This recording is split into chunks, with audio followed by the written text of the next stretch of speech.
Bismillahirrahmanirrahim. I'm your instructor for today's class. I'm Sir Ali Abbas. आप लोगों ने काफ़ी मेरे साथ पहले भी सेशन लिए हुए हैं. So this is a 100 MCQ marathon that we're going to be doing today. And it's going to cover most of the things जो आते हैं. अच्छा, याद रखें, आप लोगों को लगता है आप लोगों को सिर्फ इलेक्ट्रिसिटी मैग्नेटिज्म में, बट स्टूडेंट्स उन पे ज़्यादा फोकस करके पीछे वाले जनरल फिजिक्स में मार्क्स लूज करते थे. एंड आप सबको पता है, यू गाइस लॉस्ट. थ्योरी का पेपर नहीं हुआ पाकिस्तानी स्टूडेंट्स का, and you guys need 35 plus marks और 30 plus marks easily. Okay, so we can start with question number 1. It's a question related to momentum. IGCSE वाले तो इससे वाकिफ होंगे, जीसी वालों के लिए थोड़ा नया है. So there are two objects X and Y that are moving directly towards each other. The objects have the same mass same है हमारे पास. Okay, object X has a velocity of 5 meters per second to the right and object Y has a velocity of 3 meters to the left. अच्छा, अब आप लोग करेंगे क्या कि a lot of में होता क्या है हमारे यहाँ कि राइट डायरेक्शन को हम पॉजिटिव वेलोसिटी ले लेते हैं, लेफ्ट डायरेक्शन को हम लोग नेगेटिव वेलोसिटी ले लेते हैं. अच्छा, अपनी आसानी के लिए. So object X and object Y collide and stick together. What is their velocity after colliding? तो देखें, जब भी कोलिजन होता है यू दो उसके बीच में, तो आपको होता है law of conservation of momentum है. So it's going to be m1u1 plus m2u2 is equal to m1v1 plus m2v2. अच्छा, एक और thing, I need one of you student to make MS marking scheme इसके साथ. जब मैं solve करूँ, जितने हम सॉल्व करेंगे तो साथ लिख ले. I need one student to do that because I need to make a marking scheme at the end of this. Okay, जो मैं आप लोगों को भेजूंगा. सो सिंपली हमारे पास देखिए मास सेम है, we know all the masses are same, and उन्होंने कहा है एक्स की वेलोसिटी कितनी है 5, वाई की वेलोसिटी है 3. देन उन्होंने एक और बात की कि this stick together. Stick together का मतलब होता है फाइनल वेलोसिटी दोनों की क्या होगी, final velocity is going to be same. अब थोड़ा फॉर्मूला, इसी फॉर्मूला में वैल्यूज पुट करने से पहले इसको थोड़ा चेंज करते हैं. देखिए, all masses are same, so it's going to be mu1 plus mu2 is equal to m. Now the final velocity is also the same. सही है. So mv plus mv, तो सब कुछ आपका चेंज हो गया इधर. Now we're just going to substitute in the values. If you have any questions you can ask over here. क्या है आपके पास, देखिए u1 की क्या है positive 5, y is negative 3. So 5 multiplied by m minus 3 multiplied by m is equal to mv plus mv. ये 2mv हो जाएगा of course आप लोगों के पास इधर, and इस तरफ आपका हो जाएगा 2m. m is going to cancel out, 2 is going to cancel out, v is going to be positive 1 meters per second. Now इधर देखें, is this formula in our syllabus? Yes, it's in our syllabus. GC IGCSE दोनों सही है. तो देखिए आपके पास क्या आ गया, v is equal to positive 1 meters per second. Now this positive क्या represent कर रहा है, डायरेक्शन, कौन सी डायरेक्शन, राइट की direction. So the answer is going to be B, 1 meters per second to the right. ये आप लोगों का है, ये भी नया आया है. अली, जो आप लोगों का इस साल जो पेपर आएगा ना, आई बिलीव आप जीसीई वाले से, जीसीई के जो स्टूडेंट्स हैं उनने ये नहीं देखा होगा. This has been newly added, इसलिए ये मैंने आप लोगों, आई नो आईजीसीएसई वाले को ये बहुत सालों से जीसीई के लिए नया है. So make sure you guys learn this. Okay, this is law of conservation of momentum का फॉर्मूला आपको. देन इसके थोड़े और क्वेश्चन भी करेंगे, सारे कोर्स के क्वेश्चन है. सही है sir, what if you take left positive, answer आपका सेम ही आएगा. आप पॉजिटिव नेगेटिव देख सकते हैं. अच्छा, and if you guys need explanation, मैं समझा देता हूँ आप लोगों को for the new ones here. This is u1, that's your initial velocity of the first. फिर v1 है आपके पास, that's your final velocity. u2 is initial, v2 is your final velocity. Okay, question number 2. An object is accelerating along a straight horizontal track. The acceleration is uniform. Uniform acceleration है आपके पास. With speed time graph represents the motion of the object. तो इनमें से कौन सा motion represent करे. अब देखिए उन्होंने क्या कहा भाई, uniform. You should know that एक जो आपका वेलोसिटी टाइम ग्राफ होता है उसका जो ग्रेडियंट है that is equal to your acceleration. Very good guys, जो जवाब दे रहे हैं. अच्छा, that is equal to what, that's equal to your acceleration, right. अब आपने देखा यूनिफॉर्म. अब इसका आंसर स्ट्रेट अवे हम देख के हमें पता चलता है ए है, because this is a uniform gradient. A lot of students miss one thing over here. ये यूनिफॉर्म है but there is a problem with that, this is zero gradient. अच्छा, सो इस केस में जो आपके पास एक्सेलरेशन है that is 0 metres per second square. अब हम लोग सी और डी देख लेते हैं. इसको हम लोग इंक्रीजिंग कहते होते हैं. This is your increasing and then this is your decreasing gradient. Again मैं एक बात रिपीट कर लूं, I want someone to make a marking scheme साथ साथ. अच्छा, note all these answers down.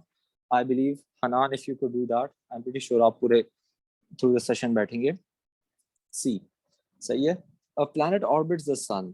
The planet moves in a circular motion. सही है, आपके पास एक सर्कुलर मोशन है and the planet moves in a circular path at a constant speed but is accelerated because of its changing direction.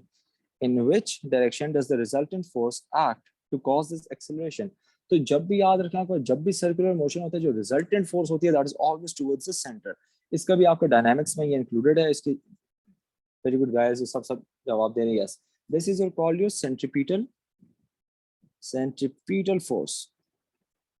अब centripetal force का आपको एक और चीज पता होनी चाहिए, that's also included in your course, and आपसे पूछा जा सकता है कि सेंट्रीपिटल फोर्स किन चीजों से इफेक्ट हो सकती है. This has been newly added. ये न्यू एडेड है तो आप लोगों को इसके जरा क्वेश्चन इतने कम नहीं मिलेंगे. So remember, centripetal force is directly proportional to your mass. अगर मास ज्यादा होगा सेंट्रीपिटल फोर्स ज्यादा होगी. सही है. अगर आपका मास ज्यादा होगा तो आपकी अगर वेलोसिटी ज्यादा होगी सेंट्रीपिटल फोर्स ज्यादा होगी. एंड लास्ट इज, अगर आपके पास रेजिस्टेंस रेडियस आपके पास ज्यादा होगा तो आपकी सेंट्रीपिटल फोर्स कम हो जाएगी. So you need to remember this. Okay, ये आपके पास 3 इनइक्वालिटीज हैं. ओके,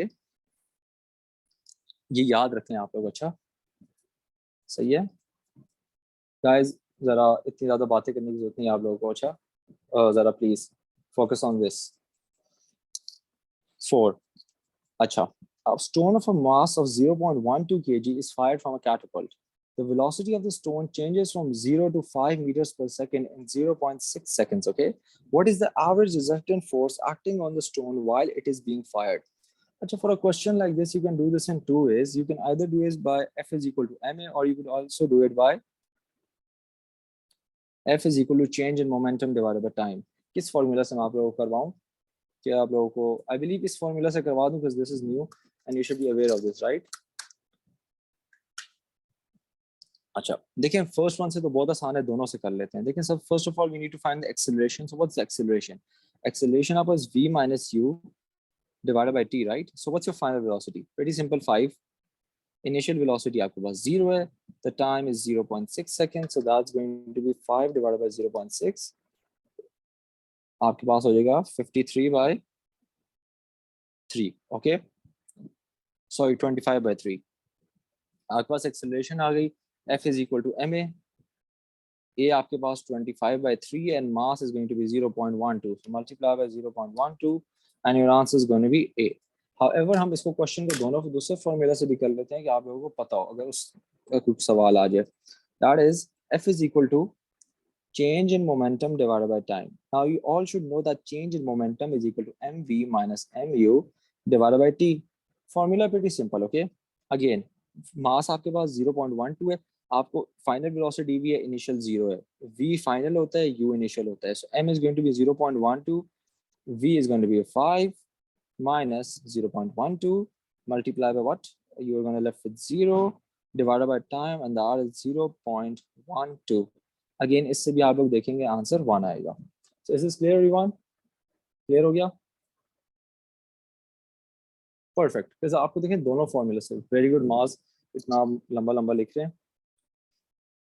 अच्छा, question number 5 and remember GC वाले, this is very important for you guys. Okay, ये बहुत इंपॉर्टेंट है एंड दिस इज बिकॉज आप लोगों के ये भी नया एडेड है तो इसके what I am thinking 2 MCQs तो आएंगे ही आएंगे. एक एमसीक्यू तो पक्का पक्का है. सो आप लोग जरा इस पर फोकस भी करें. Question number 5. A ball of mass 0.16 kg is moving forward at a constant speed of 0.5 meters per second. Scroll up for a second. A second ball, अच्छा तो हम देखें बना लेते हैं. एक हमारे पास बॉल है 0.16 kg का and it's moving at a speed of 0.5 meters per second. सही है, आप लोग अपनी डायरेक्शन खुद बना लें, उससे फर्क नहीं पड़ता. A second ball of mass 0.1 kg is stationary. तो इधर एक बॉल पड़ा हुआ है 0.1 kg का, that is stationary. The second ball moves forward at a speed of 0.5 seconds. अच्छा, collision के बाद आपके पास फिर 0.5 seconds के बाद जो collision होती है तो ये वाला बॉल जो होता है आपके पास 0.5 meters per second से आगे जा रहा है. What is the speed of the first ball after the collision? तो पहले बॉल की collision के बाद क्या स्पीड होगी? We need to find that of course. सही है. So what we are going to do again, formula हम कौन सा इस्तेमाल करेंगे? I'm just going to solve this question over here. That's your law of conservation of momentum. m1 u1 plus m2 u2 is equal to m1 v1 plus m2 v2. अच्छा, अब एक बात याद रखें, जब भी आप लोगों के पास स्टेशनरी होता है तो इसकी इनिशियल वेलोसिटी 0 हो गई.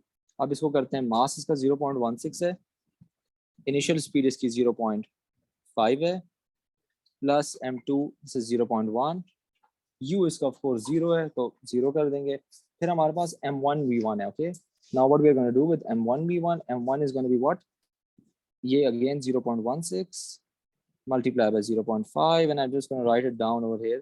अच्छा सॉरी, हमने इसकी स्पीड फाइंड करनी है। multiply by v plus 0.5 multiply by 0.1. So can someone tell me the answer? इसका क्या आंसर आ रहा है, इसको कैलकुलेट करके 0.16 multiply by 0.5 minus 0.1 multiply by 0.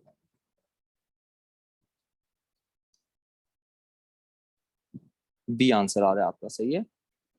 We आपके पास आ रहा है 0.1875, तो उसको फोर्स राउंड ऑफ करेंगे तो आपके पास 19 आ जाएगा। सर वापस रिपीट कर दें, देखें सिंपली हम लोगों ने इधर किया क्या, वो देखें ना, फॉर्मूला में हम लोगों ने सारी वैल्यूज पुट की है, law of conservation of momentum. देखें फॉर्मूला आपके पास क्या है, m1 u1 plus m2 u2 is equal to m1 v1 plus m2 v2। अब ये फॉर्मूला क्या शो करता है, m1, लेट्स सपोज दो बॉल्स हैं अच्छा आपके पास, इसकी एक इनिशियल वेलोसिटी है, इसकी एक इनिशियल वेलोसिटी है, इसका मास m1 है, इसका मास m2 है, सही है। फिर कोलिजन हो जाती है, अच्छा आफ्टर कोलिजन वट एवर जिधर भी जाते हैं डजेंट मैटर, m1 इसकी स्पीड v1 है, ये आपका m2 है, इसकी स्पीड v2 है। तो देखें बिफोर जो आपको वैल्यूज गिवन होती हैं वो u1 और u2 होती हैं स्पीड की, सही है, एंड v1 एंड v2, सही है। इस तरीके से आप लोगों ने वैल्यूज सब्स्टिट्यूट करनी है सारी की सारी। Is this clear everyone? I hope this is. I'm just going to remove this and I'm going to do question number 6 over here. So question number 6, pretty easy again, I would say. ये वो उसी type का question है। अच्छा, a cricket ball has a mass of 0.16 kg. The ball travels at 30 meters per second. The ball is hit by a bat with a force of 10,800 Newton. After being hit, the ball moves at 30 meters per second in the opposite direction. तो देखें इसके बाद जो आपका सवाल, again मैं सिर्फ formula इधर लिख देता हूँ, आसान है, F is equal to delta P divided by T। ये वाला फॉर्मूला आप लोग इस्तेमाल कर लेंगे। इसमें फोर्स आपको गिवन है, चेंज इन मोमेंटम आपके पास सिंपली, सही है, मास आपके पास 0.16 है। देखें जाते हुए इसकी इनिशियल वेलोसिटी हम पॉजिटिव ले लेंगे, वापसी पे नेगेटिव ले लेंगे, सही है। तो negative multiply by negative 30 plus 0.16 multiply by negative, जाते हुए पॉजिटिव, जी सही है, ये माइनस आता है आपके तो इस बीच में, माइनस 0.16 मल्टीप्लाई बाय 30। फॉर्मूले में आप लोगों ने सिर्फ वैल्यूज पुट करनी है। फॉर्मूला आपके पास क्या था, mv minus mu divided by t। So you are gonna get your answer as 0.00089। किसी को नहीं समझ आई, you can always ask me कि समझा दें, बट आई बिलीव आ गई होगी अब तक। सिंपल सा सवाल है आपका, एंड ये आपके फॉर्मूलाज हैं सारे के सारे। मैं एक बार फिर लिख देता हूँ मोमेंटम के लिए, स्पेशली फॉर द GCE वाले बच्चे। mu change in momentum, force is equal to change in momentum divided by time, and the last one is m1 u1 plus m2 u2 is equal to m1 v1 plus m2 v2। formulas just लिखते हैं, you can always copy these down। Perfect। Question number 7, a car of mass 1000 kg is traveling down a steep hill. The brakes fail and the driver uses a horizontal sand-filled safety। कहानी सुनाते हैं आप लोगों को। अच्छा, ये सारी जो इतनी लंबी ने लिखी हुई, this is all कहानी। Horizontal sand-filled safety road to stop the car. The car enters the sand at a speed of 10 meters per second. तो initial velocity आपके पास क्या हो गई, u is 10 meters per second and experiences a constant stopping force of 2500 Newton. How far does the car travel in the sand before coming to rest? तो देखिए simply हमारे पास deceleration हम लोगों ने फाइंड करनी है सबसे पहले। Okay, so what is P in the formula, ये सारे के सारे P momentum, this is kind of a tilted P. सो ये सारे के सारे जो आपके पास होते हैं they represent momentum. Okay, then ये वाला क्वेश्चन हम कर रहे थे, F is equal to M A, simply कर लेंगे। वी नो दैट 2500 न्यूटन जो है ये आपके पास ऑपोजिट डायरेक्शन में है डिसेलरेशन के लिए। मास आपके पास 1000 kg है, multiply by a and a is going to be negative 2.5 meters per second। सही हो गया? एक सेकेंड पे,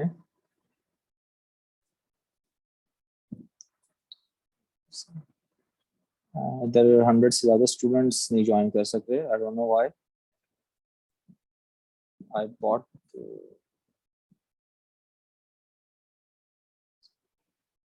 नहीं नहीं, मैंने वो ली हुई है मास, आई हैव सब्सक्रिप्शन। नहीं नहीं, लिमिट मेरे पास है, मेरे पास 500 की लिमिट है, that's not the issue, but why can't students join? चलने, let's see, I don't know, मैंने वैसे सब्सक्रिप्शन है 500 की, बट देख लेते हैं। Why negative 2500? नेगेटिव इसलिए हम लोगों ने लिए कि देखें ये अपोज कर रहे हैं ना, आपके पास जो 2500 है, this is opposing 2500 Newton. Sir scam हो गया आपके साथ? खैर है, कुछ नहीं होता, कोई स्कैम नहीं हुआ। थोड़ा सा उन लोगों ने इस्लामाबाद में बड़ी तेज बारिश स्टार्ट हो गई है। Just let me close my window, my bad. Okay, हवा बहुत तेज चल रही है।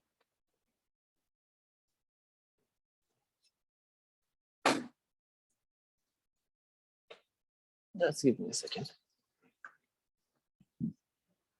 For all the Islamabadis over here, enjoy the weather. काफी मजे का मौसम हुआ है।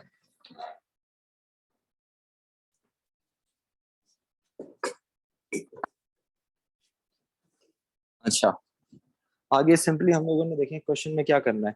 एक्सेलरेशन आपके पास -2.5 आ गई। ओके गाइस, क्वेश्चन ओके, इस पे फोकस करें। आपके पास -25 -2.5 metres per second square. Simply आप लोगों ने क्या डिस्टेंस फाइंड करनी है, सही? तो speed is equal to distance divided by time, distance is equal to speed multiply by time. अब देख लें इन दिस केस, जब आपके पास स्पीड है, ये जो स्पीड है आपके पास वो किधर गई? ये वाली स्पीड, ये आपके पास इधर आपने एक वैल्यू यूज नहीं कर सकते। So over here you need to use average speed. What is the average speed? Average speed is going to be find maximum max plus minimum divided by 2 simply। तो maximum आपके पास कितनी थी? 10। minimum आपके पास 0 है, and you divided by 2 so you get 5।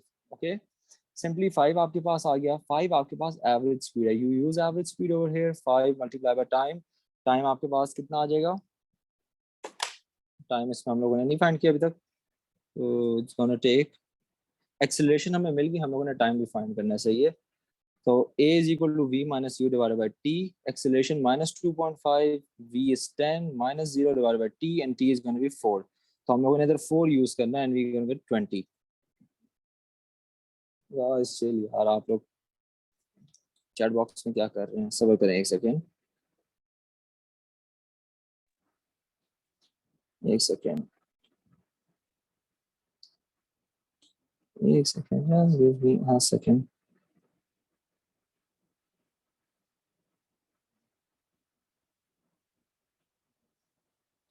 अब आप लोग इधर कोई भी आ जाते, चले आप लोग खैर है ना, उस पर फोकस जरा ना करें, फोकस ना करें आप उस पर, आप अपनी पढ़ाई पे जरा फोकस कर लें, सही है? Please, it's okay. अच्छा, question number 8 again section number 1 से हमारे पास आ जाते हैं। आप लोग अगर अपने से बातें करना बंद कर दें सारे के सारे, and let's do question number 8। Sir when is, कि जो आप लोगों के पास है ना फॉर्मूला, ये आप लोग जब आपके पास मोमेंटम कंजर्व हो रहा होता है, आप उस केस में करते हैं, सही है? सिर्फ उस केस में। अब ये क्वेश्चन नंबर 8 देखते हैं, and this is a very important question. ये काफी इसमें बच्चों में इसमें मसला भी आता है। An athlete with mass 70 kg trains by performing press up, आप लोगों के लिए मैं चैट बंद कर देता हूँ, chat security, and I'm just gonna close the chat। so आप लोग बात ही ना कर सकें दोस्तों। नहीं, आप you can talk to me of course, आप मुझसे बात कर सकते हैं, बट बाकियों से नहीं। अच्छा, the mass of the load is 6 kg, what is the upward force exerted by two arms? इसको जरा क्वेश्चन को देखिए एंड टेल मी कि हम लोग इक्विलिब्रियम, सॉरी पिवट क्या लेंगे? पिवट बताएं।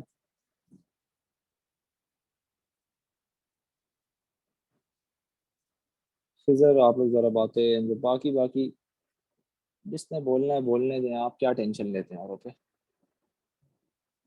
राइट, हम लोग इसके जो पाँव होंगे उसको हम लोग इसका पिवट लेंगे। अब सिंपली इधर लिखा हुआ क्या है? What is the upward force exerted by his two arms? तो हम लोगों ने फाइंड करना है कि इधर कौन सी अपवर्ड फोर्स है। Now lot of students are confused कि इधर हम लोग क्या करें, राइट सर? वो मुझे ये पूछते हैं कि सर हमें पिवट कैसे पता चलेगा? देखिए पिवट पता चलने का बड़ा आसान तरीका है, पिवट पे कभी फोर्स नहीं लगती। इधर क्या अपवर्ड फोर्स लग, जिधर हाथों से लग रही है, दो ही पिवट हो सकते थे, या तो पाँव हो सकता था या तो हाथ। अब हाथों पे आपके पास अपवर्ड फोर्स लग रही है तो बस बात ही खत्म हो गई। So what we are gonna do over here is, हमारे पास देखें ये 6 kg का है, ये सो ये जो 6 kg है, ये एक पिवट से हम लोग देखें तो ये एक एंटी क्लॉकवाइज मोमेंट प्रोड्यूस कर रहा है, ये हमारे पास क्लॉकवाइज मोमेंट प्रोड्यूस कर रहा है। सही हो गया। So then there is an anti clockwise and there is a clockwise moment. और आपके पास और कौन सी है, देखिए ये सेंटर ऑफ मास है, ये भी नीचे की तरफ फोर्स है, तो ये एक एंटी क्लॉकवाइज आपकी फोर्स प्रोड्यूस हो रही है। So there are two anti clockwise and then there is one clockwise. तो आपने दोनों एंटी क्लॉकवाइज मोमेंट्स को ऐड करना है और दो एक क्लॉकवाइज की इक्वल पुट कर देना है। So we can do it as anti-clockwise. Anti-clockwise moments are equal to clockwise moments, of course. And formulas of course simple है FD and FD F1 plus D1 plus F2 D2 is equal to F3 D3. Of course आप 3 2 सबको अलग अलग कर दें, वो उस पर कोई फर्क नहीं पड़ता। सही हो गया। आप जो भी इस्तेमाल करें, आप F1 लिखना चाहें F A, because I know lot of teacher जो FA BA लिखवा देते हैं, तो उससे कोई मसला नहीं है। आप लोग जिस तरीके से करना चाहें वो आप लोग ऑफ कोर्स कर सकते हैं, नोटेशन है तो नोटेशन का मसला नहीं होता।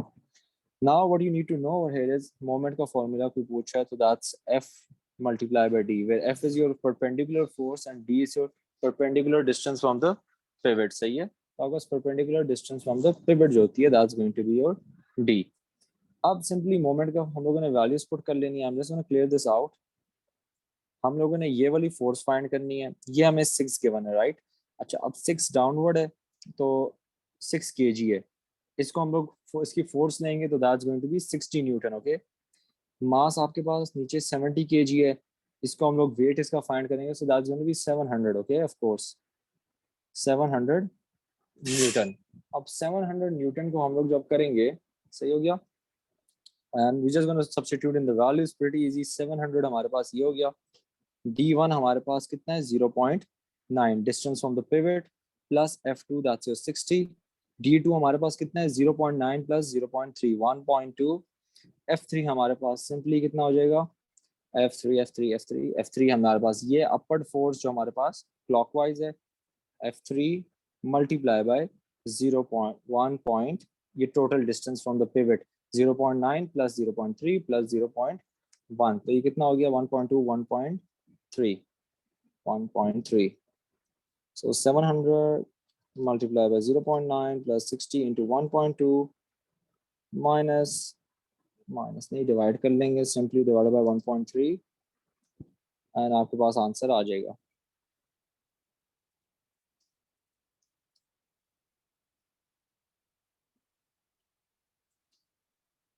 $540 आपके पास आंसर है। C is your answer। I hope this is clear everyone। मुझे एक सेकंड आप लोग दें।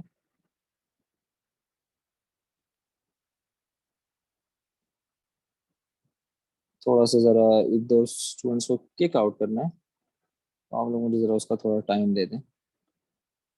बाकी आप लोग जो सवाल पूछे मैं सबके सवाल लूंगा, डोंट वरी। आज आप लोग आराम से बैठे मैं इधर, सबका काम हो जाएगा। And I am very disappointed actually, मैंने आप लोगों के लिए ली हुई थी सब्सक्रिप्शन के 100 से ज़्यादा हो गए एंड हो नहीं सक रहे। दैट्स प्रीटी डिसअपॉइंटिंग, बट चलें खैर है। There are lot of students that are messaging me too. जेनेमेटिक्स ने भी ज्वाइन किया। Okay sir, how to figure out, वो हम लोग देखते हैं, सही है, करते हैं।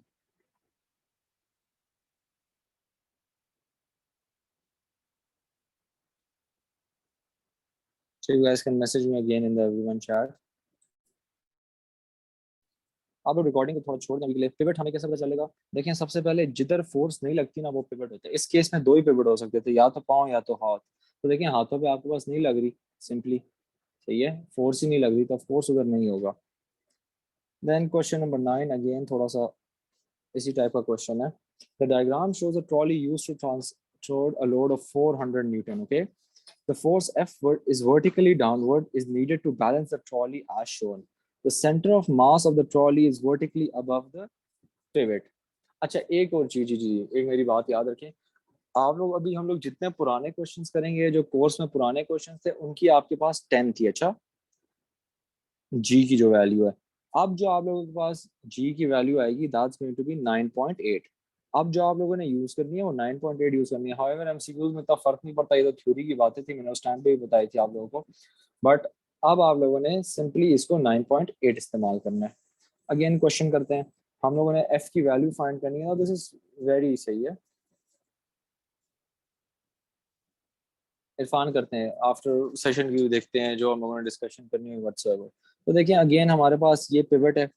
अब for doing question like this हम लोगों ने देखते हैं पिवट पे फोर्स किस तरीके से लग रही है। तो आप लोग जब भी कोई भी फोर्स मिले उसको आप line of action of force को खींच लिया करें, जितना लंबा खींच सकते हैं। सही, अब इधर देखें, दो जगह पे हमारे पास दो फोर्सेस लगी हुई है, उनको हम लोगों ने इस तरीके से नीचे उनको खींच लिया। Now what we need to do और हिज, इधर देखिए उन्होंने आप लोगों को कंफ्यूज करने के लिए दो दो डिस्टेंसेस दी हुई हैं हर जगह की। अब आपने ये फिगर आउट करना है कि ऑफ कोर्स हम लोगों ने कौन सी यूज करनी है। सो वो क्या है आपके पास, that's going to be the perpendicular distance from the pivot. Perpendicular distance का क्या मतलब होता है कि आप देखें पिवट से दो लाइंस खींच लें, समझने के लिए पिवट का अगर किसी को मसला हो, दो लाइंस खींचे, एक लाइन ऐसे ऊपर की तरफ सही है और एक लाइन इधर खींचे। अब मुझे बताएं लाइन नंबर 1 या लाइन नंबर 2 पे जो फोर्स है परपेंडिकुलरली एक्ट कर रही है जी, लाइन नंबर 1 पे या लाइन नंबर 2 पे? No guys, 2। 2 पे देखें आप लोग, ये जो आपके पास है ये इधर 90 का एंगल बना रही है ये फोर्स, और ये फोर्स भी। तो हम लोग क्या लेंगे, ये हॉरिजॉन्टल डिस्टेंस लेंगे। सही है, ये बात समझे।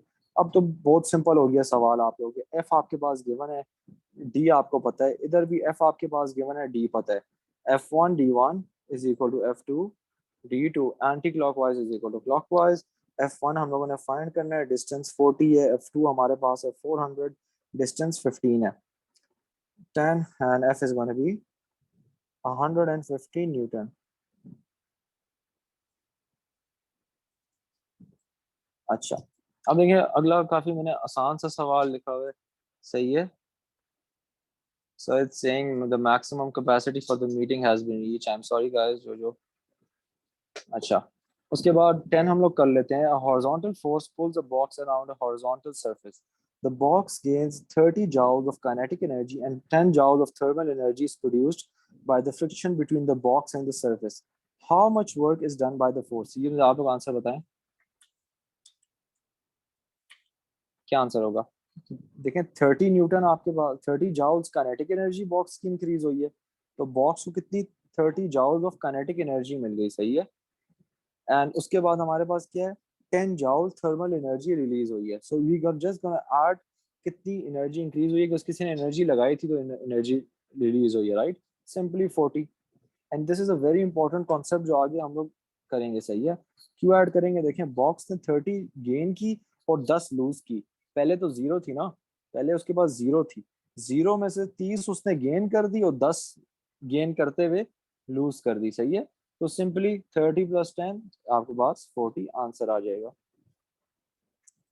Okay, question number 11. A builder bricks 30 bricks from the ground into a platform 2 meters high. Each brick has a mass of 4 kg.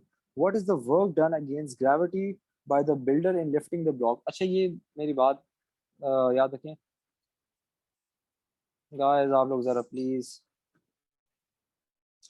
लोग चैट बॉक्स में पता नहीं आप लोग क्या करते हैं, बहुत ही जान से बच्चे बने हैं कसम से, मैं आप लोगों को बताऊं ना, सबर करें। एक तो किसी को निकालना भी इसमें अजाब है पूरा, एक एक को आप लोगों को मैं निकालूं।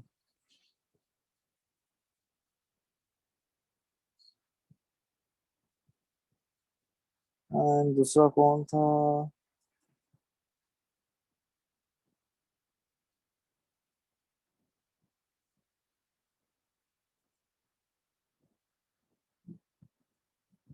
एक सेकंड, तो यहाँ आप लोग भी ना कुछ हैं बीच में से।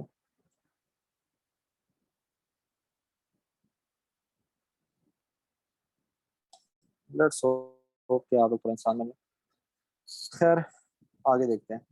तो सिंपली जब भी वर्क डन अगेंस्ट ग्रेविटी की बात हुई है, सिंपली आपके पास mgh होता है। अच्छा, mgh आप लोगों ने करना है। So gravitational potential energy is equal to mgh। mgh find करें, मास आपके पास 4 kg है। हाउएवर देखिए हमने कितनी 30 ब्रिक्स हैं। अच्छा, तो टोटल मास कितना हो जाएगा, 30 मल्टीप्लाई बाय 4 120। मास 120 हो गया। G10 आप लेंगे ऑफ कोर्स अभी के लिए, and H simply is going to be equal to what, 2। सो क्या आ जाएगा, 2400 आपके पास आंसर आ गया। Sir do you have your own notes for physics? No unfortunately, मतलब मेरे पास टोटल पूरे तो कोर्स के ऑफ कोर्स नहीं है, अगर थोड़े बहुत हैं, अगर आपको चाहिए किसी उसके तो वो मैं आपको दे सकता हूँ फिर। Question number 12, a car is moving along a straight horizontal road. The car has 1.6 million joule of kinetic energy. The car accelerates for 20 seconds until the kinetic energy of the car increases to 2.5 million joules. Simply, अब हम लोगों ने क्या करना है, अब देखें इन question में आप लोगों के पास पावर का क्या फॉर्मूला होता है, power is equal to energy divided by time. इस केस में आपके पास क्या हो रही है, एनर्जी ज्यादा हो रही है, right. Energy is increasing for from 2.5 million joules to 1.6 million joule, mega joules आप लोग अगर कह दें, जिस तरीके से आप लोग कहना चाहें, same thing. So power is equal to E divided by T, that's going to be 2.5 multiply by 10 raise to power 6। कितना इंक्रीज आया, हम लोगों ने इंक्रीज फाइंड करना है, सही है, divided by time, and time is how 20 second simply. अब देखें पावर आपके पास फॉर्मूला तो था, power is equal to energy divided by time. अब एनर्जी आपके पास कितनी है, अब आपने increase in energy of course देखना है, सही हो गया, आपने इंक्रीज इन एनर्जी देखना है। तो इंक्रीज इन एनर्जी आपके पास कितना आ गया, that was 0.9 multiply by 10 raise to power 6 divided by 20। इससे आंसर आप लोगों के पास आ जाएगा, मैं देख के बताता हूँ आप लोगों को, आंसर 45,000। तो 45,000 वॉट्स आंसर आ गया। अब आप लोग इधर देखेंगे तो 45,000 वॉट्स को हम लोग किस तरीके से लिख सकते हैं, सी 45 किलो वॉट्स, ओके, के वी किलो। अब किलो वॉट्स कैसे है, देखें किलो आपको पता है 1000 होता है, सो डिवाइडेड बाय 1000, कैंसिल कर लें तो 45 किलो वॉट्स आप लोगों के पास सिंपली आंसर आ जाएगा। End of course again a very easy question done. अब थोड़े से एक दो क्वेश्चन इसके कर लेते हैं, बाकी आप लोग साथ साथ खुद भी कर लेंगे जब आपको मैं भेजूंगा। क्वेश्चन नंबर, अच्छा ये 15 है, ये ऊपर से नीचे आया हुआ है। A boat starts moving across a river at a velocity v perpendicular to the river bank. The boat encounters a current along the river of the velocity u as shown. Which vector diagram shows the resultant velocity r of the boat? तो कौन सा vector diagram होगा, देखें simply head to tail rule हम लोगों ने इस्तेमाल करना होता है। एक तो आप इसको 1 ले लें, वेक्टर नंबर 1, इसको वेक्टर नंबर 2 ले लें आप लोग, ये आपका वेक्टर नंबर 1 हो गया। अब वेक्टर नंबर 2 हो गया आपके पास, यू आपका वेक्टर नंबर 2 है। अब वेक्टर नंबर 1 की टेल को आपने इसके हेड के साथ लगाना है, तो इसकी जो टेल है इसके हेड से ज्वाइन करेंगे तो ये होगा आपके पास बनेगा, सही हो गया, and this is going to be V. Now what you need to do over here is simply head to tail rule किया है, इसकी टेल और इसके हेड को मिला लें, तो हम लोग देखते हैं कि फिर हमारे पास क्या आंसर आता है। तो ये इसकी डायरेक्शन होगी सिंपली, एंड देख लेते हैं हमारे पास इधर कौन सा ऐसा है। तो if you look at this, ये आपका कोरस्पॉन्ड सी को कर रहा है, सही हो गया। देखें यू आपके पास इस तरीके से, then there is another v over here, and then there is the resultant velocity, सही हो गया। वेरी इजी क्वेश्चन, वेक्टर्स आने चाहिए, एक मार्क का सवाल आ ही जाता होता है। अब आप लोग कहेंगे सर एक मार्क्स से क्या होता है, देखें एक एक मार्क्स से आप लोगों के एमसीक्यूज बनते हैं, you lose in marks. Your target, minimum target should be 30 plus, and 35 plus will इंशाल्लाह guarantee an A star for you. तो your target should be 35 plus. तो हम 2 सेशन इंशाल्लाह करेंगे, आज पहले एक दो शायद और भी कर लें। तो उसमें आपने क्या टारगेट रखना है कि आपके पास 35 प्लस ही आए, okay. A ship travels due north through still water at a speed of 20 metres per second. तो देखिए नॉर्थ में आपके पास क्या है, एक करंट है जिसकी स्पीड क्या है 20 metres per second. It enters a channel where there is a current in the water from west to east. एक दूसरा वेक्टर आपके पास है, that's going west to east जा रहा है, सही है, वेस्ट टू ईस्ट। तो ये आपका वेक्टर नंबर 2 हो गया, इसकी भी स्पीड 20 मीटर्स पर सेकेंड है। आपने रिजल्टेंट वेलोसिटी देखनी है, resultant velocity simply is going to be 20 metres per second, and इधर भी आपके पास एक और 20 मीटर्स पर सेकेंड। अब आपने देखें सबसे पहले इन क्वेश्चन में रिजल्टेंट देखना है। रिजल्टेंट आप जब देखें तो आप लोगों का ये रिजल्टेंट बनता है, सही हो गया। एंड आंसर आपने रिजल्टेंट से देखना है, आपने इन दो लाइंस को नहीं देखना होता। आप अपना खुद से डायग्राम बनाए, देखें रिजल्टेंट किधर आ रहा है। तो रिजल्टेंट आपका सिर्फ सी में आ रहा है। अब उनने क्या किया हुआ है, उनने सिंपली इसको अभी बनाया हुआ नहीं है। अगर आप देखें इस लाइन को इधर से हटा के इधर लगा दें, इसके इसके हेड पे लगा दें, सही है, उसकी टेल इसके हेड पे लगा दें, और आप वही हेड टू टेल रूल इस्तेमाल करें तो you gonna get your answer. थोड़ा सा अच्छा, ये एक दो क्वेश्चंस करते हैं इस टाइप के, फिर सेक्शन नंबर 2 पे मूव करते हैं। तो अब ये क्या है, 17 अच्छा, एक्सटेंशन लोड ग्राफ है। अगेन सेक्शन नंबर, अभी आपका सेक्शन नंबर 1 या 4 चल रहा है। The extension load graph for a spring is shown. The unstretched length of the spring is 15 centimeter. तो unstretched आपके पास कितनी है, 15 सेंटीमीटर। फिर क्या किया है, जब आपने object of unknown weight is suspended to the spring, the length of the spring is 16.4। तो देखें आपके पास फिर कितनी रह गई, 16.4, पहले 50 थी। एक्सटेंशन कितनी हुई आपकी, 16.4 minus 15 is equal to 1.4 centimetre की आपकी एक्सटेंशन है। आपने सिंपली फाइंड करना है कि इस एक्सटेंशन में कितना वेट लगा हुआ है आपके पास, किस वेट अननोन है। तो देखिए आपके पास क्या है, एक्सटेंशन लोड ग्राफ है। दो ग्राफ आपके पास होते हैं, एक आपके पास लोड एक्सटेंशन ग्राफ होता है, या एक्सटेंशन लोड ग्राफ बन जाता है, सही है। दूसरा अभी हम लोग आगे एक सवाल करेंगे, वो उसमें एक्सटेंशन नहीं होती, उसमें लेंथ होती है, उसका भी मैं आप लोगों को तरीका बताऊंगा। सो what is weight of the object. तो एक्सटेंशन हमारे पास 1.4 है, तो ये हमारे पास ये वाला पॉइंट आ गया। इस पे हमारे पास आ रही है 3.5, जो वेट आ रहा है वो है 3.5, सही हो गया जी। इस क्वेश्चन की मैं बात कर रहा था। तो देखिए, for questions like this an experiment is done to determine the spring constant for a spring. हमने स्प्रिंग कांस्टेंट फाइंड करना है। Now spring constant is F is equal to K divided by F is equal to KX, my bad.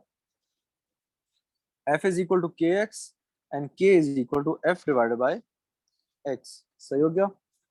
अब simply इस question में आप लोग क्या करेंगे, आप लोगों ने फोर्स फाइंड करनी है, extension. But a very important thing that you need to look over here is and keep in your mind is, इधर देखिए length of the spring given है, इधर क्या गिवन है, लेंथ गिवन है, एक्सटेंशन नहीं गिवन, जैसे मैंने पहले कहा था, सही है। तो if you look at this, कोई भी दो पॉइंट ले सकते हैं, you can take any point in this to find के। मैं ले लेता हूँ फोर्स 3, अच्छा, I am gonna take force 3। ये मेरे पास पॉइंट है, तो 4 3 फोर्स पे एक्सटेंशन कितनी है हमने ये देखनी है। Now the original length is 4 and it goes up to 16. तो एक्सटेंशन फाइनल माइनस इनिशियल कर लें, 16 माइनस 4, तो एक्सटेंशन हमारे पास 12 की आ गई। So 3 divided by 12, so that's going to be 0.25 Newton पर सेंटीमीटर। अब देखें इस क्वेश्चन में मैंने इसको सेंटीमीटर में क्यों किया, क्योंकि all of the answers are in centimetre. However अगर ये जो आपका सारे के सारे ऑप्शंस हैं ये सेंटीमीटर के बजाय मीटर में होते, so K is equal to 3 divided by, फिर आप इस सेंटीमीटर को मीटर में करते 0.12, और फिर आंसर वट एवर जो भी आंसर आता है वो आप लोग देख सकते हैं।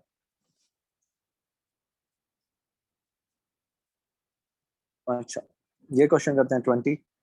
A box of mass 8 kg, we have a box of mass 8 kg is lifted from the ground and placed on a shelf. The box gained 100 joules of potential energy. सही है, अब उसने पोटेंशियल एनर्जी कितनी gain कर ली, 100 joules की। So increase in gravitational potential energy is equal to 100 joules, सही है।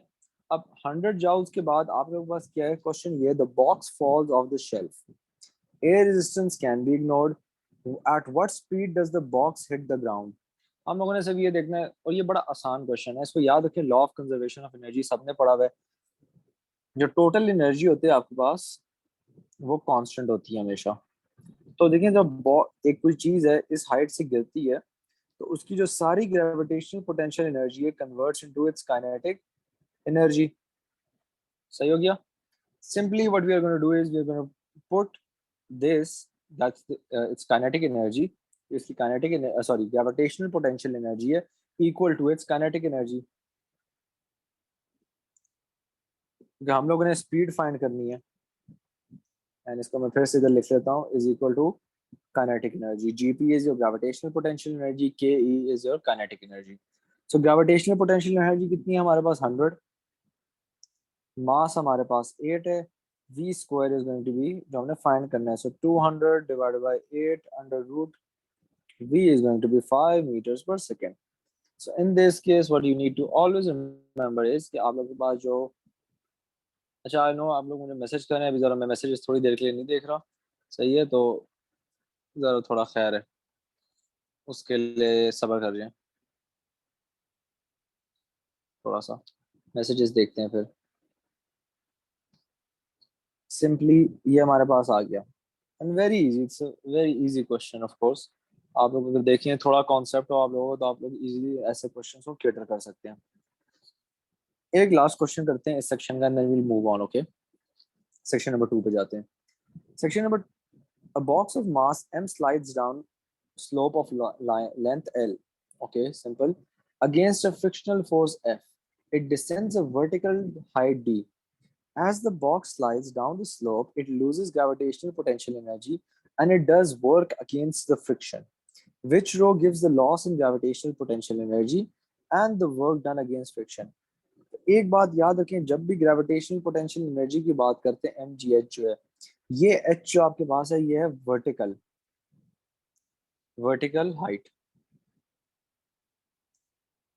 Vertical height, सही है। अब आप लोगों ने क्या करना है, आप लोगों ने ये वर्टिकल हाइट को यूज करना है जब भी आप ग्रेविटेशनल पोटेंशियल की बात करते हैं। तो सिंपली क्या आपके पास लॉस इन ग्रेविटेशनल पोटेंशियल कितना हो जाएगा, एम जी डी, बिकॉज इधर आपके पास ये है डी है, तो हमारे पास ऑफ कोर्स सी और डी तो इधर से निकल गए होंगे, बिकॉज वर्टिकल डिस्टेंस आपके पास डी गिवन है इधर, तो आप लोगों ने उसको ऑफ कोर्स यूज करना है। ये तो हो गया। अब simply work done against friction, याद रखें वर्क डन का फॉर्मूला क्या है, एफ मल्टीप्लाई बाय डी। अब एफ मल्टीप्लाई बाय डी इसको हम लोग कैसे पढ़ते हैं, force multiply by displacement in the direction of force, displacement in the direction of force. अब देखें जब ये ग्रेविटेशनल पोटेंशियल के मतलब सॉरी फ्रिक्शन के खिलाफ काम कर रहा है, तो देखें ये फोर्स इसकी काम हो रही है, राइट, मतलब एफ फोर्स जो आपके पास इधर शो हो रही है ये आपके पास फ्रिक्शनल के खिलाफ शो हो रही है, फ्रिक्शनल फोर्स शो हो रही है। तो देखें फ्रिक्शन के खिलाफ ही कितना डिस्टेंस कवर करता है, एल, तो work done F W is equal to F D है, तो फॉर्मूला में F multiply by D, D हमारे पास कितना है L, in this case that's going to be FL, and your work done against friction is going to be FL and mgd, so your answer is going to be A.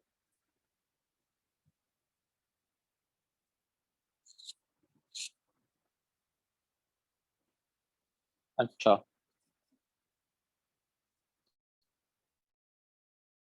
क्या messages आए, मैं तो message देख रहा हूँ थोड़ा सा, 446 messages guys,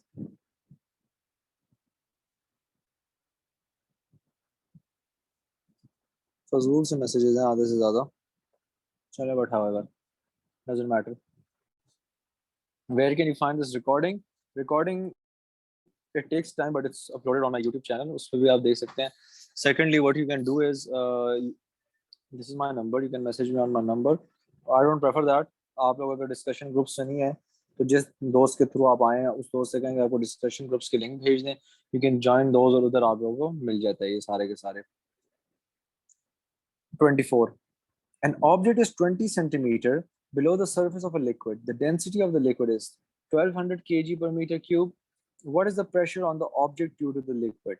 simply देखिए एक ऑब्जेक्ट है 20 सेंटीमीटर डाउन है, इस पॉइंट पे आप लोगों ने उस पर प्रेशर ढूंढना है, तो pressure is equal to rho G H, rho आपके पास कितनी है 1200, G is going to be 9.8 से कर लेते हैं, आ जाए आज जरा वो आदत सी हो जाए, एंड योर डिस्टेंस। अब एच इधर अलॉट ऑफ स्टूडेंट्स क्या करते हैं वो 20 पुट कर देते हैं, remember this has to be in metres, SI units are very important, okay, तो एसआई यूनिट्स नहीं होंगे you won't get the mark, of course MCQ गलत हो जाएगा।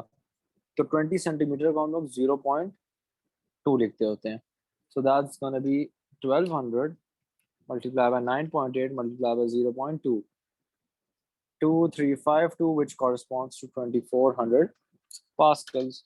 सिंपल। आई बिलीव इसके बाद आप लोगों का ये खत्म भी हो जाएगा सेक्शन जी। एक और लास्ट क्वेश्चन करते हैं।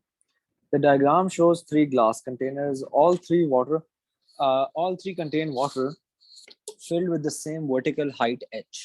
सही हो गया। The base area of P is equal to the base area of R। सही है। The base area of Q is larger than the two of them। एक बात याद रखिए, जब भी आप pressure in a liquid find करते हैं, सही है, तो उसमें you don't actually need this, okay. आप लोगों को बेस एरिया का कोई फर्क नहीं होता। Remember I am talking about base area of what you call, sorry, pressure in a liquid. अगर एक दूसरी चीज याद रखें, अगर आपके पास कोई जूता है या कोई ऑब्जेक्ट है सेम मास और एक का बेस बहुत बड़ा है, तो वो जमीन पे प्रेशर ज्यादा लगाएगा, सही है। हाउएवर जो आपके पास प्रेशर इन अ लिक्विड होता है ना, एक लिक्विड के अंदर का प्रेशर, वो आपके हाइट पे डिपेंडेंट होता है। ये आप लोगों को बात समझना जरूरी है।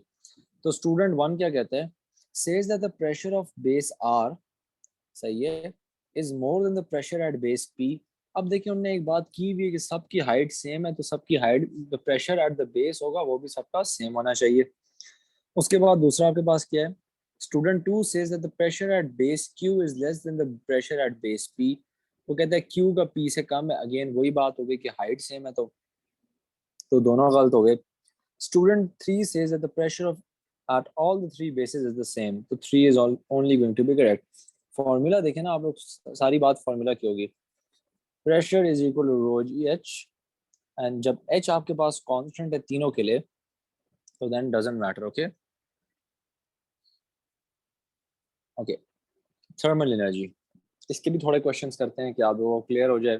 आसान ही होता है, ऐसा कोई है नहीं इसमें मुश्किल। अच्छा, thermal energy section number 2. Question number 26 से start करते हैं। A box of copper has a mass of 2 kg. The block of copper absorbs 12,000 joules of thermal energy. So your energy is equal to 12,000. Your mass is equal to 2 kg. The specific heat capacity of copper is 385 joules per kilogram Kelvin or Celsius. Same thing. What is the temperature rise of copper? तो देखिए formula आप लोग आना चाहिए, E is equal to mc delta T. E आपके पास 1200 है, 12,000. Mass is going to be 2. C आपको पता है 385. And your change in temperature हम लोगों ने फाइंड करना है। सो चेंज इन टेम्परेचर हमारे पास क्या आ जाएगा, 12,000 divided by 2 divided by 385, 15.58 which corresponds to 115.6। सही हो गया, सिंपली आपका 15.6 है। एक सेकंड पे, सही है।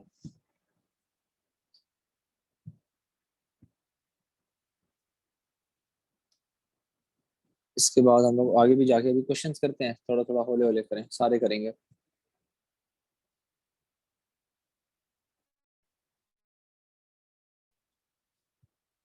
I hope this is clear.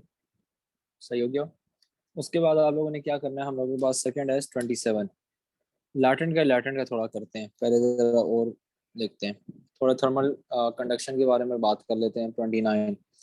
Why does a metal rod conduct thermal energy much better than a similar size plastic rod? आपके पास क्या, एक मेटल रॉड है और एक आपके पास सिमिलर साइज प्लास्टिक रॉड है। अब प्लास्टिक रॉड और आपके पास, आपको पता है मेटल रॉड में सबसे ज्यादा फर्क क्या है, बेसिक जो आपके पास कंडक्शन का ही फर्क है। क्यों? क्योंकि मेटल रॉड में आपके पास क्या होता है, इलेक्ट्रॉन्स होते हैं, और सिमिलर साइज प्लास्टिक रॉड जिसमें तो आपके पास ऑफ कोर्स नहीं होते, इसमें सिंपल आपके पास मॉलिक्यूल्स हैं। तो सिंपल मॉलिक्यूल्स हैं आपके पास इधर। अब क्वेश्चन ये कंडक्शन की होती है, बेहतर कंडक्शन। तो इसमें हम लोग देखें, तो the molecules in the plastic are much closer together than the atoms in the metal doesn't help with the conduction। कल भी है। The molecules in the plastic are much larger than the atoms in the metal, again doesn't help। The molecules in the plastic are much more tightly held together than the atoms in the metal, नहीं। याद रखें जब भी metals की बात होती है हम लोग इलेक्ट्रॉन्स की ही बात करते हैं। The molecular structure in the plastic contains no free electrons, but the metal has free electrons। जी, आंसर इज डी। आप लोगों के पास डी आंसर है, जिसमें फ्री इलेक्ट्रॉन्स आपके पास होते हैं। मेटल के अंदर होते हैं, नॉन मेटल्स के अंदर नहीं होते। 31 देखते हैं। When a molecule rebounds from a wall, a force is exerted on the wall. What causes this force?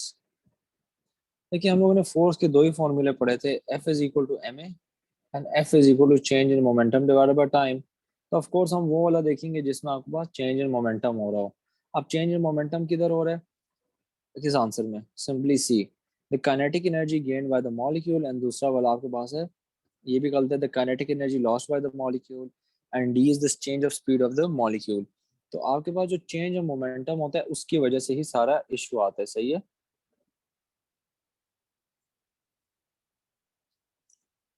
Again, a liquid is evaporating, the liquid is not boiling। देखिए थर्मल एनर्जी के questions कितने आसान होते हैं, दो तीन topical आप कर ले 50 सवाल इस पे टोटल भी, तो आप लोगों का सारा काम हो जाता है।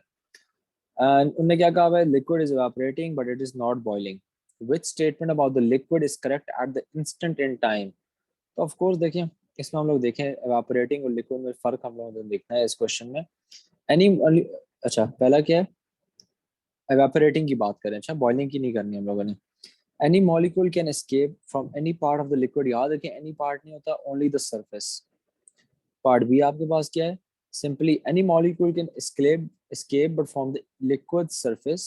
okay, इसको देखते हैं, only molecules with enough energy can escape and only from the liquid surface। तो देखें C आपके पास आंसर आ जाएगा। क्यों any molecule नहीं होता, आपके पास molecule की कंडीशन आप लोगों ने लगाई हुई, it needs to have enough energy कि वो जा सके। आई नो गाइस, आप लोग मुझे जरा भी थोड़ा मैसेज कर रहे हैं डायरेक्ट में, I can not see your messages now. थोड़ा एक इशू है ऑफ कोर्स उसकी वजह से, and I don't want to open the chat because there has been some nonsense बात ही चलती रहती है, पता नहीं आजकल के बच्चे भी ना। I am very sorry, I am also young but still थोड़ा सा क्लास में बैठने के क्या कह सकते हैं, this sessions are for your help, आप लोगों का फायदा होगा इंशाल्लाह इनसे। तो इसमें भी अगर ऐसी हरकतें हो ना तो it's very really disappointing for me to at the end of the day. But however I hope बाकी जो हैं वो अभी आराम से बैठे हुए हैं। 34 देखते हैं। अच्छा जो मैंने ऐसा किया है ना कि एक क्वेश्चन है तो उसका अगला क्वेश्चन उसके रिलेटेड है, so I am skipping the question in the between, okay, कि वो बार बार हमें करना ना पड़े। 34 क्या कहता है, a teacher demonstrates an experiment to a class, a boiling tube is filled with water and some ice cubes are trapped at the bottom of the tube, the teacher then heats the boiling tube in the position shown until the water at the bottom boils। तो वो basically कह रहा है कि heat इस and पे दी हुई है हम लोगों ने, ये सिर्फ एंड है, अच्छा। और मगर उन वो कह रहे हैं कि बोट, ये आइस जो है ना ये मेल्ट नहीं हो रही। अब the question is why is this not ice not melting, जब पूरा का पूरा आपको हीट कर रहे हैं, जब ऊपर से हीट किया जा रहा है तो नीचे क्यों नहीं मेल्ट हो रहा? अब इधर दो चीजें आप लोगों को याद होनी चाहिए। एक क्या होता है आपके पास, जो कन्वेक्शन होती है, कन्वेक्शन में आपके पास गर्म हीट, गर्म जो आपके पास लिक्विड होता है गैस ऊपर जाती है और ठंडी वाली नीचे आ जाती है।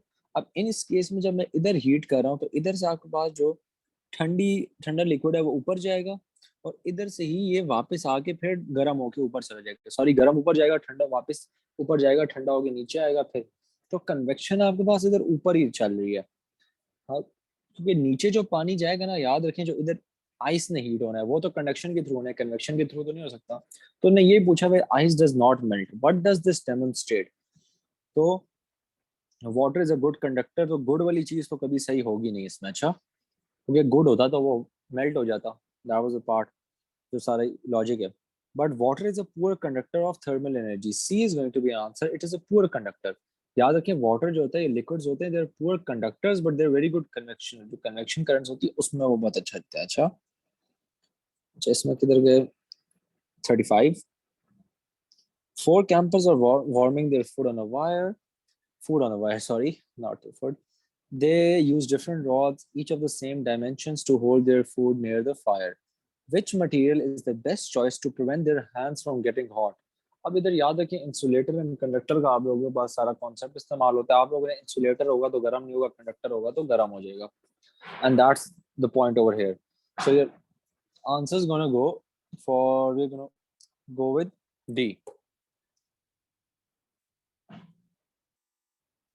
बिकॉज आपका जो वुड है वो गर्म नहीं होगी। बाकी देखें एल्यूमिनियम, कॉपर, कॉपर आपके पास मेटल है, ये दोनों एलॉय, एल्यूमिनियम आपके पास मेटल आ जाता है, स्टील इज एन एलॉय, तो इसकी वजह से आप लोगों का सिंपली गर्म हो जाएगा। कितने क्वेश्चन है इसमें? अच्छा 40 थे। अच्छा एक दो क्वेश्चन और करते हैं, एक फिर लैटेंट वाला करते हैं, अच्छा दैट्स वेरी इंपॉर्टेंट।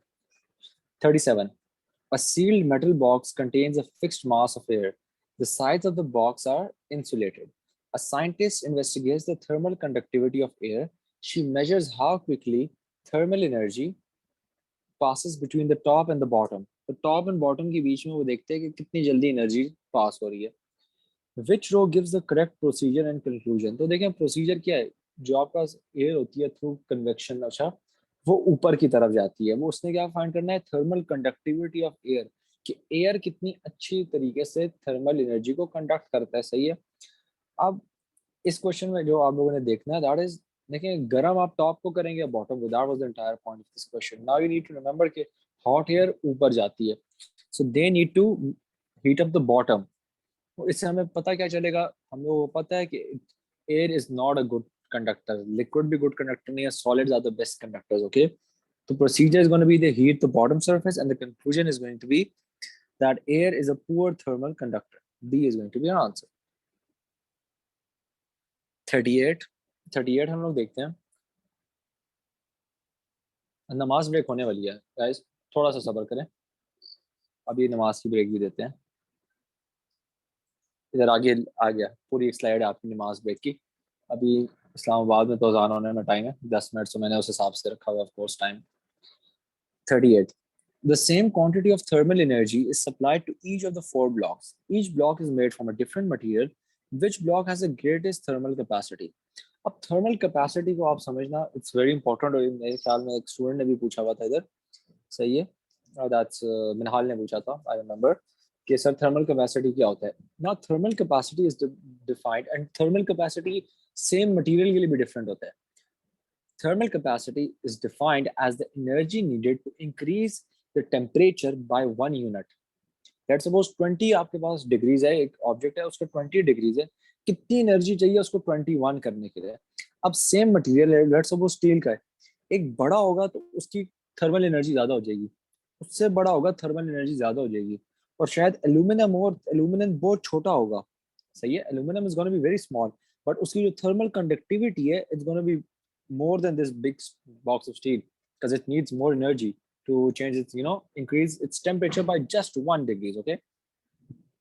अब इस क्वेश्चन में हम लोग देखेंगे which block has the greatest thermal capacity, मतलब किसको सबसे ज्यादा एनर्जी चाहिए 1 यूनिट ज्यादा करने के लिए, तो वो कौन सा होगा जिसका सबसे कम ज्यादा हुआ है, राइट, टेम्परेचर जिसका सबसे कम ज्यादा हुआ है उसकी thermal capacity is going to be the greatest. तो simply your answer is going to go with A, because इसका इंक्रीज सिर्फ एक आया, तो सबको इक्वल एनर्जी मिली थी, इसको, इसका 4 का इंक्रीज आ गया, इसका 2 का आ गया, इसका 3 का, तो सबसे ज्यादा कम किसका इंक्रीज आया, 1 का, ए का, सही है, ए में जो आपके पास बॉक्स था, क्यों, क्योंकि it had the largest thermal capacity, और लार्जेस्ट थर्मल कैपेसिटी का मतलब ही है कि it needed off course most amount of heat to increase the temperature by 1 unit.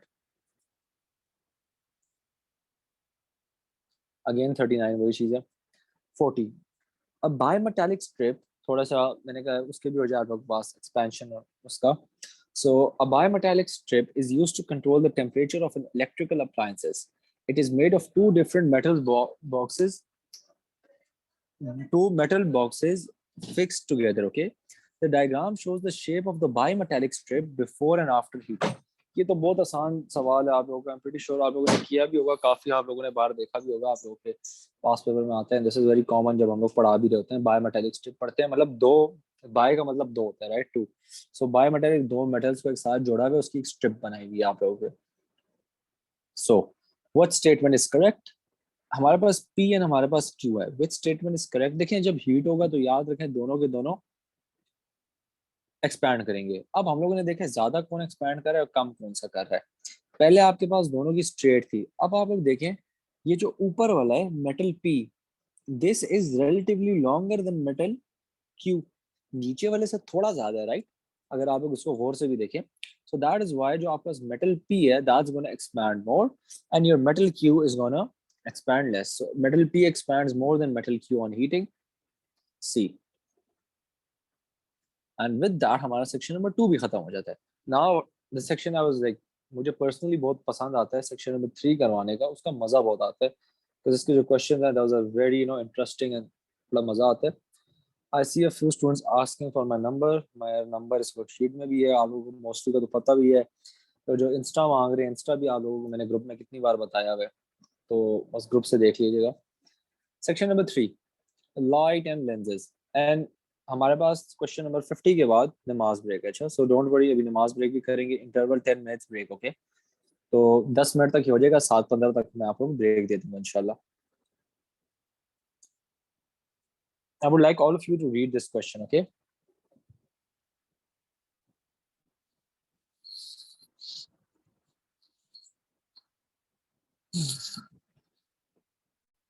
Question बहुत बड़ा है तो एक बार खुद पढ़े, फिर मैं आप लोगों को समझाऊंगा.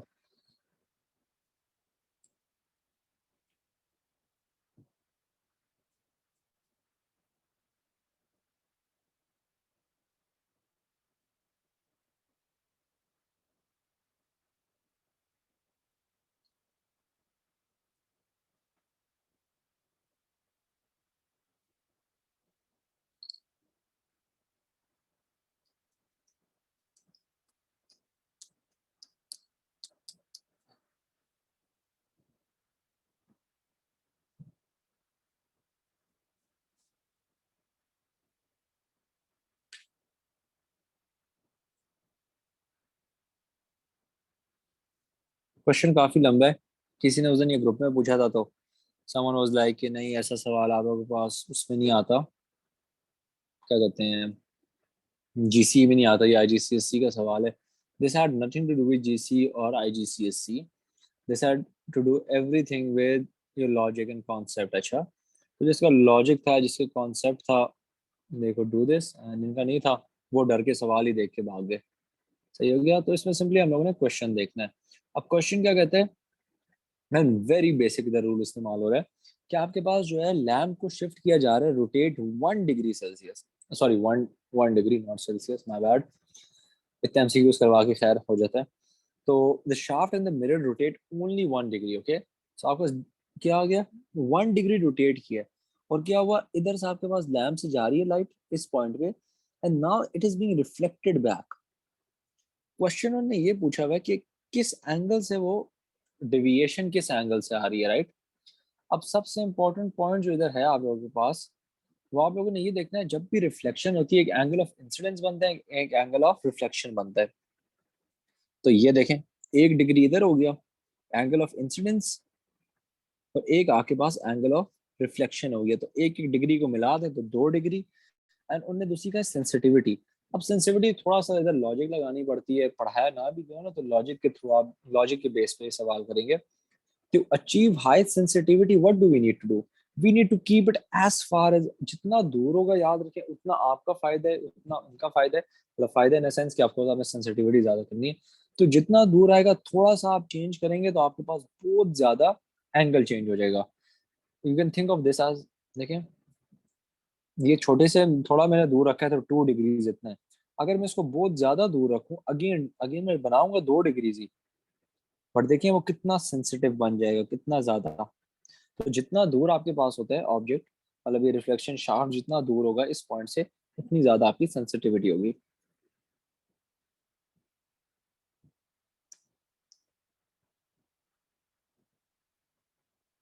अच्छा, 42. A mirror is placed in the path of a ray of light. Through which angle does the direction of the light change? किस डायरेक्शन से चेंज होती है लाइट की डायरेक्शन? बड़ी इजी बात है भाई. मैं देखें, अभी तक जितने क्वेश्चन मैं आपको प्रेटी इजी बार बार कहता हूँ, एंड इसका ये है कि मकसद है क्योंकि क्वेश्चन को आप गौर से पढ़ें, you can answer the question. Believe me, IGCSE physics में तो ग्रेड 35 क्रॉस करना, 35 रीच करना इज वेरी इजी.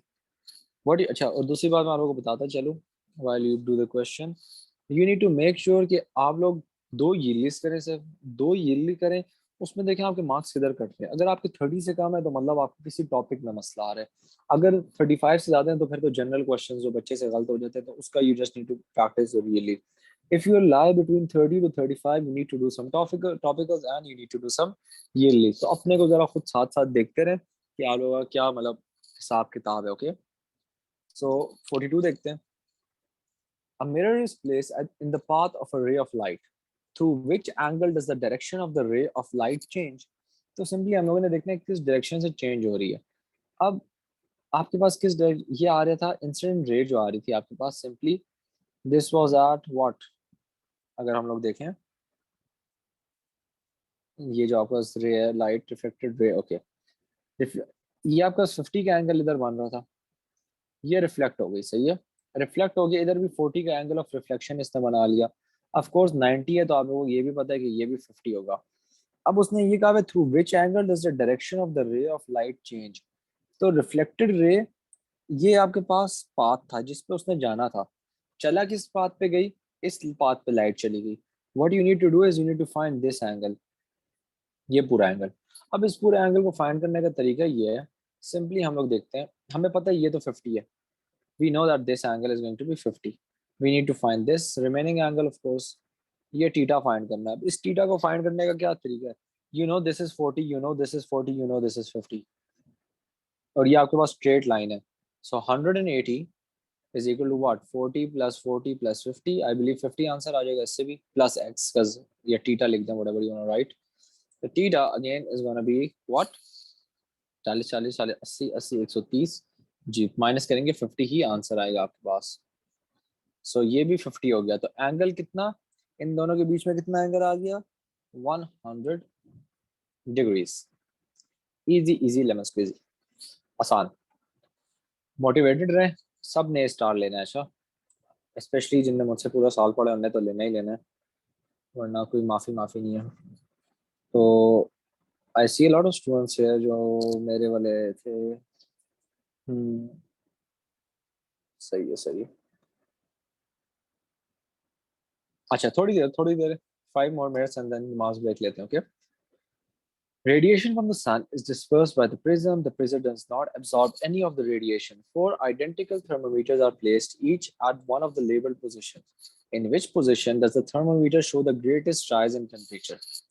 आप इधर समझने की जरूरत है कि देखिए आपके पास क्या है. रेडियो वेव्स होता है, microwaves, infrared, visible, UV, X and Y. अब जो विजिबल है, विजिबल के दो एंड्स है, राइट. एक एंड पे आपके पास रेड होता है, दूसरे एंड पे आपके पास वॉयलेट होता है. रेड की सबसे लॉन्गेस्ट वेव लेंथ होती है, सबसे लंबी, एंड वॉयलेट की जो आपके पास वेव लेंथ होती है वो सबसे कम होती है. अब anything that is above the red light has a greater is going to have a greater wavelength than red light. You need to know that. And anything below violet is going to have what do you call छोटी wavelength होगी आपके पास. Okay, तो इस point पे lower wavelength है. तो lower wavelength में जब हम लोग जाते हैं, हम लोग सीधा पहुंच जाते हैं यूवी में चले जाते हैं. और रेड लाइट के ऊपर जब हम लोग जाते हैं तो हम लोग किस में चले जाते हैं? इंफ्रा में. अब ना आप सब में इंफ्रारेड रेडिएशन का पता, आप लोगों को सन से हमें हीट कैसे मिलती है? Through infrared radiation. तो रेड के ऊपर हमारे पास क्या है? ए आ गया. सो दैट इधर आपका सबसे हाई टेम्परेचर होगा. This is was a very interesting question. मैंने भी पहली बार इस बार देखा था. Student mass send this. A very good question. I really enjoyed this. थोड़ा थिंकिंग है, देखिए प्रैक्टिकलिटी की थिंकिंग आपने करनी है. थोड़े कॉन्सेप्ट्स क्लियर होने चाहिए आपके. इधर एक और कॉन्सेप्ट याद रखें आप लोगों को जो क्लियर होना चाहिए. जितनी ज्यादा वेव लेंथ होगी उतने कम डिफ्रैक्शन होती है आपकी. जितनी छोटी वेवलेंथ होती है उतनी ज्यादा होती है. इसलिए वॉयलेट की सबसे ज्यादा होती है deviation from the path, and red की सबसे कम होती है in the visible light spectrum. दूसरी बात एक आप लोगों को ये याद होना चाहिए. दूसरा आप लोगों को रेनबो के colours Roy Giv, red, orange, yellow, green, blue, indigo, violet, ये याद होने चाहिए. अभी शायद इधर आगे भी क्वेश्चन आपको मिलेंगे जिनमें they compare the wavelengths of let's suppose yellow, blue and green. तो आपको इसमें भी याद होनी चाहिए. येलो की सबसे ज्यादा वेवलेंथ होगी, ब्लू की सबसे कम वेवलेंथ होगी बिकॉज वो वॉयलेट की तरफ है. फ्रीक्वेंसी की बात करें क्योंकि इनवर्स प्रोपोर्शनैलिटी है, F is inversely proportional to frequency. तो F is inversely proportional to wavelength, my bad. तो फ्रीक्वेंसी इसकी आपके पास लोएस्ट होगी, इसकी फ्रीक्वेंसी हाईएस्ट होगी. तो ये बात है आप लोगों को पता होनी चाहिए. ऑफ कोर्स आपके टीचर्स ने आपको बताई भी होंगी. Okay, 44. An object is viewed through a thin converging lens. The diagram shows the path of two rays on the top of the object to an eyes.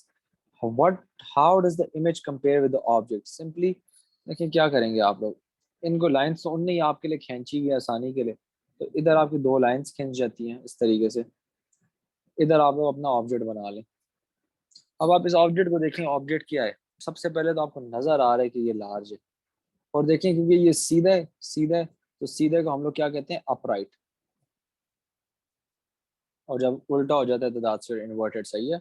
So it is larger and upright. Very easy. Again 45 ऊपर वाले type का सवाल है। As a ray of white light enters a prism as shown, which row is correct? White light, red light, blue light. Which row is correct? Wave property हमारे पास इधर क्या हो रही है, आपके पास देखें रिफ्रैक्शन भी हो रही है, डिस्पर्जन हो रही है। डिस्पर्जन क्या होता है, जब आपके पास ये कलर सारे खुल जाते हैं, and refraction you know that.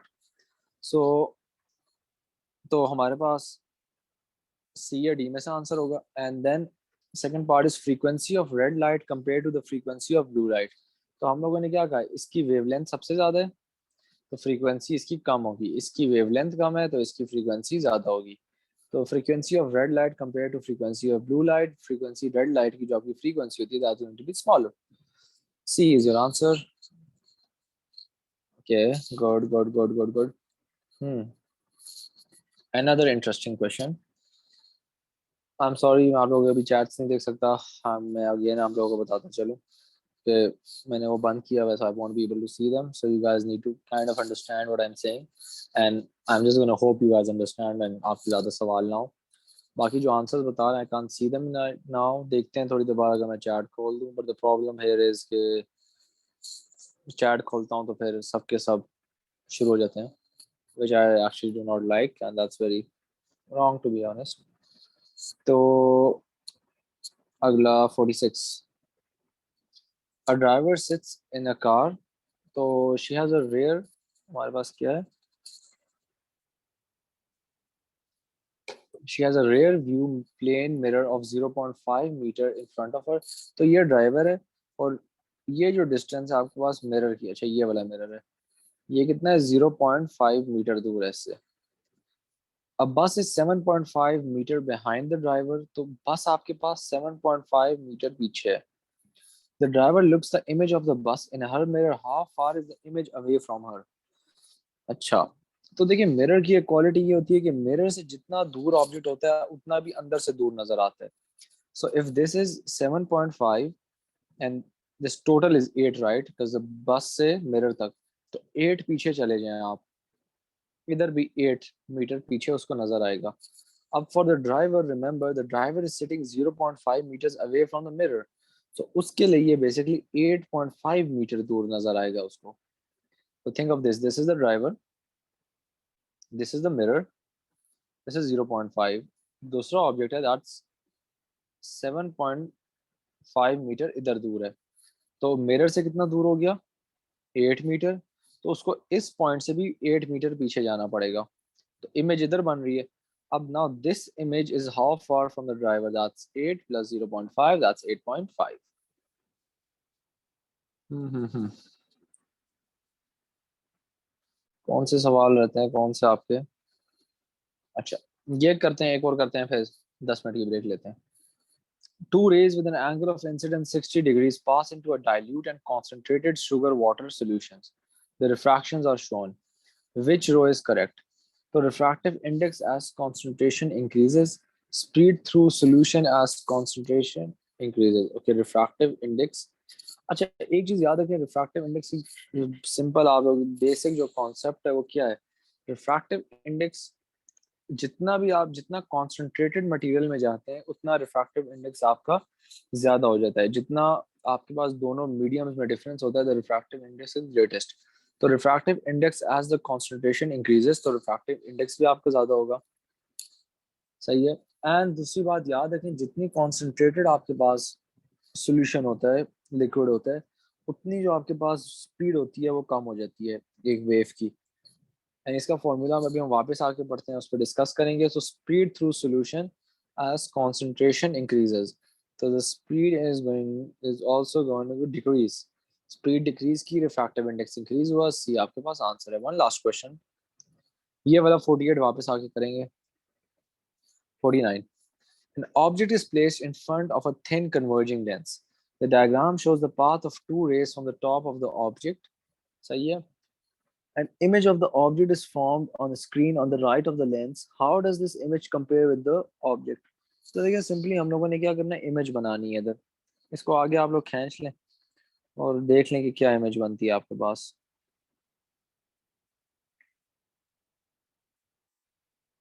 तो देखें इधर आपके पास एक ऐसी इमेज बनेगी, something like this. Okay, inverted.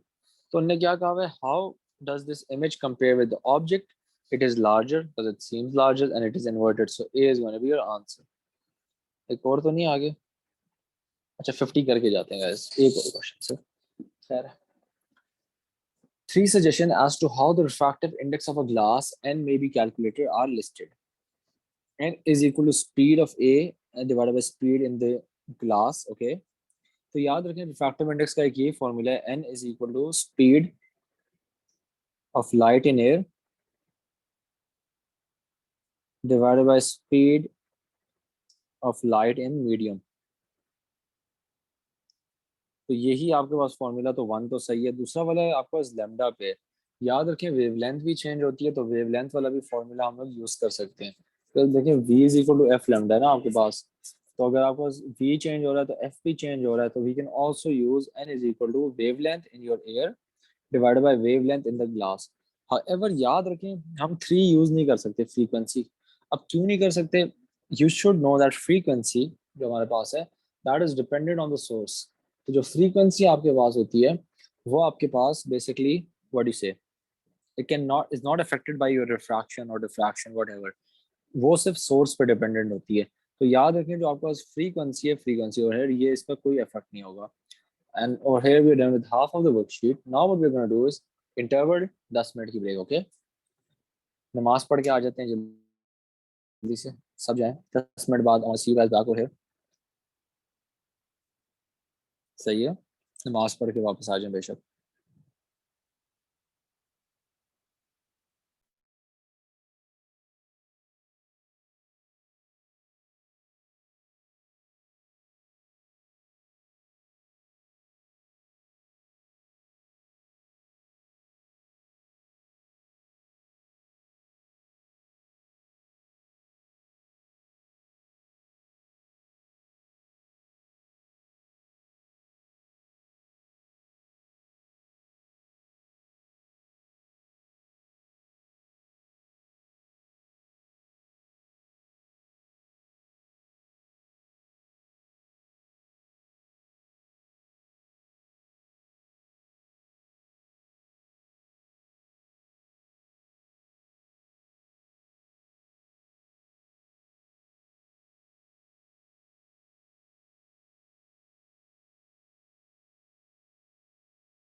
जी। तो थोड़ी देर 2-3 मिनट जब तक 32 तक मैंने कहा था, तो ज़रा आप लोगों की मैं चैट बॉक्स देख लेता हूँ। कोई आप लोगों ने मुझसे बात पूछनी हो, कुछ करनी हो, या 2 मिनट्स फॉर दैट, उसके बाद हम करते हैं। आई फील लाइक आप ज़रा वो वाले चले गए हैं जो तंग करते थे, so I might open the chat for everyone so I can look at your messages. क्या किया जा सकता है सर? ये अनसॉल्व मिल जाएगा जी, मिल जाएगा, भी शेयर हो जाएगा।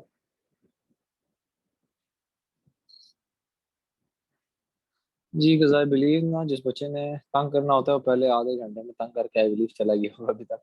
1.5 घंटा कोई नहीं बैठता। Even you can message me. I believe you have my number most probably, सबके पास होता है। अच्छा, जिन जिनके नाम अपने नाम नहीं है, काइंडली चेंज योर नेम। ये ऑनर 20 लाइट हो गया, जे कोल, एंड बाकी भी जो। सर जी की क्या वैल्यू लें if not given the question? अब आप लोगों ने 9.8 लेनी है, अच्छा, क्योंकि चेंज हो गया। सर क्लास कब एंड होंगी? बैठे रहना, क्या करते हैं?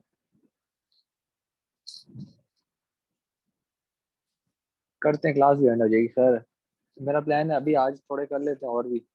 एंड व्हाट अबाउट अगर हम मैग्नेटिज्म एंड इलेक्ट्रिसिटी वाले किसी और दिन कर लें? We can do the last two. And magnetism और इलेक्ट्रिसिटी के जो सवाल हैं वो थोड़े दिन बाद सेशन कर लेते हैं। इन द मीन वाइल आप लोग ऐसा करें कि आप लोग इनके टॉपिकल करें। मास स्पेस के 4 सवाल हैं, सही है? Sir when will the recording, class recording be uploaded? थोड़े टाइम में, टीम परसों या संडे। हाँ, टीम में आपको बताऊंगा क्लास कब रखनी है। खैर,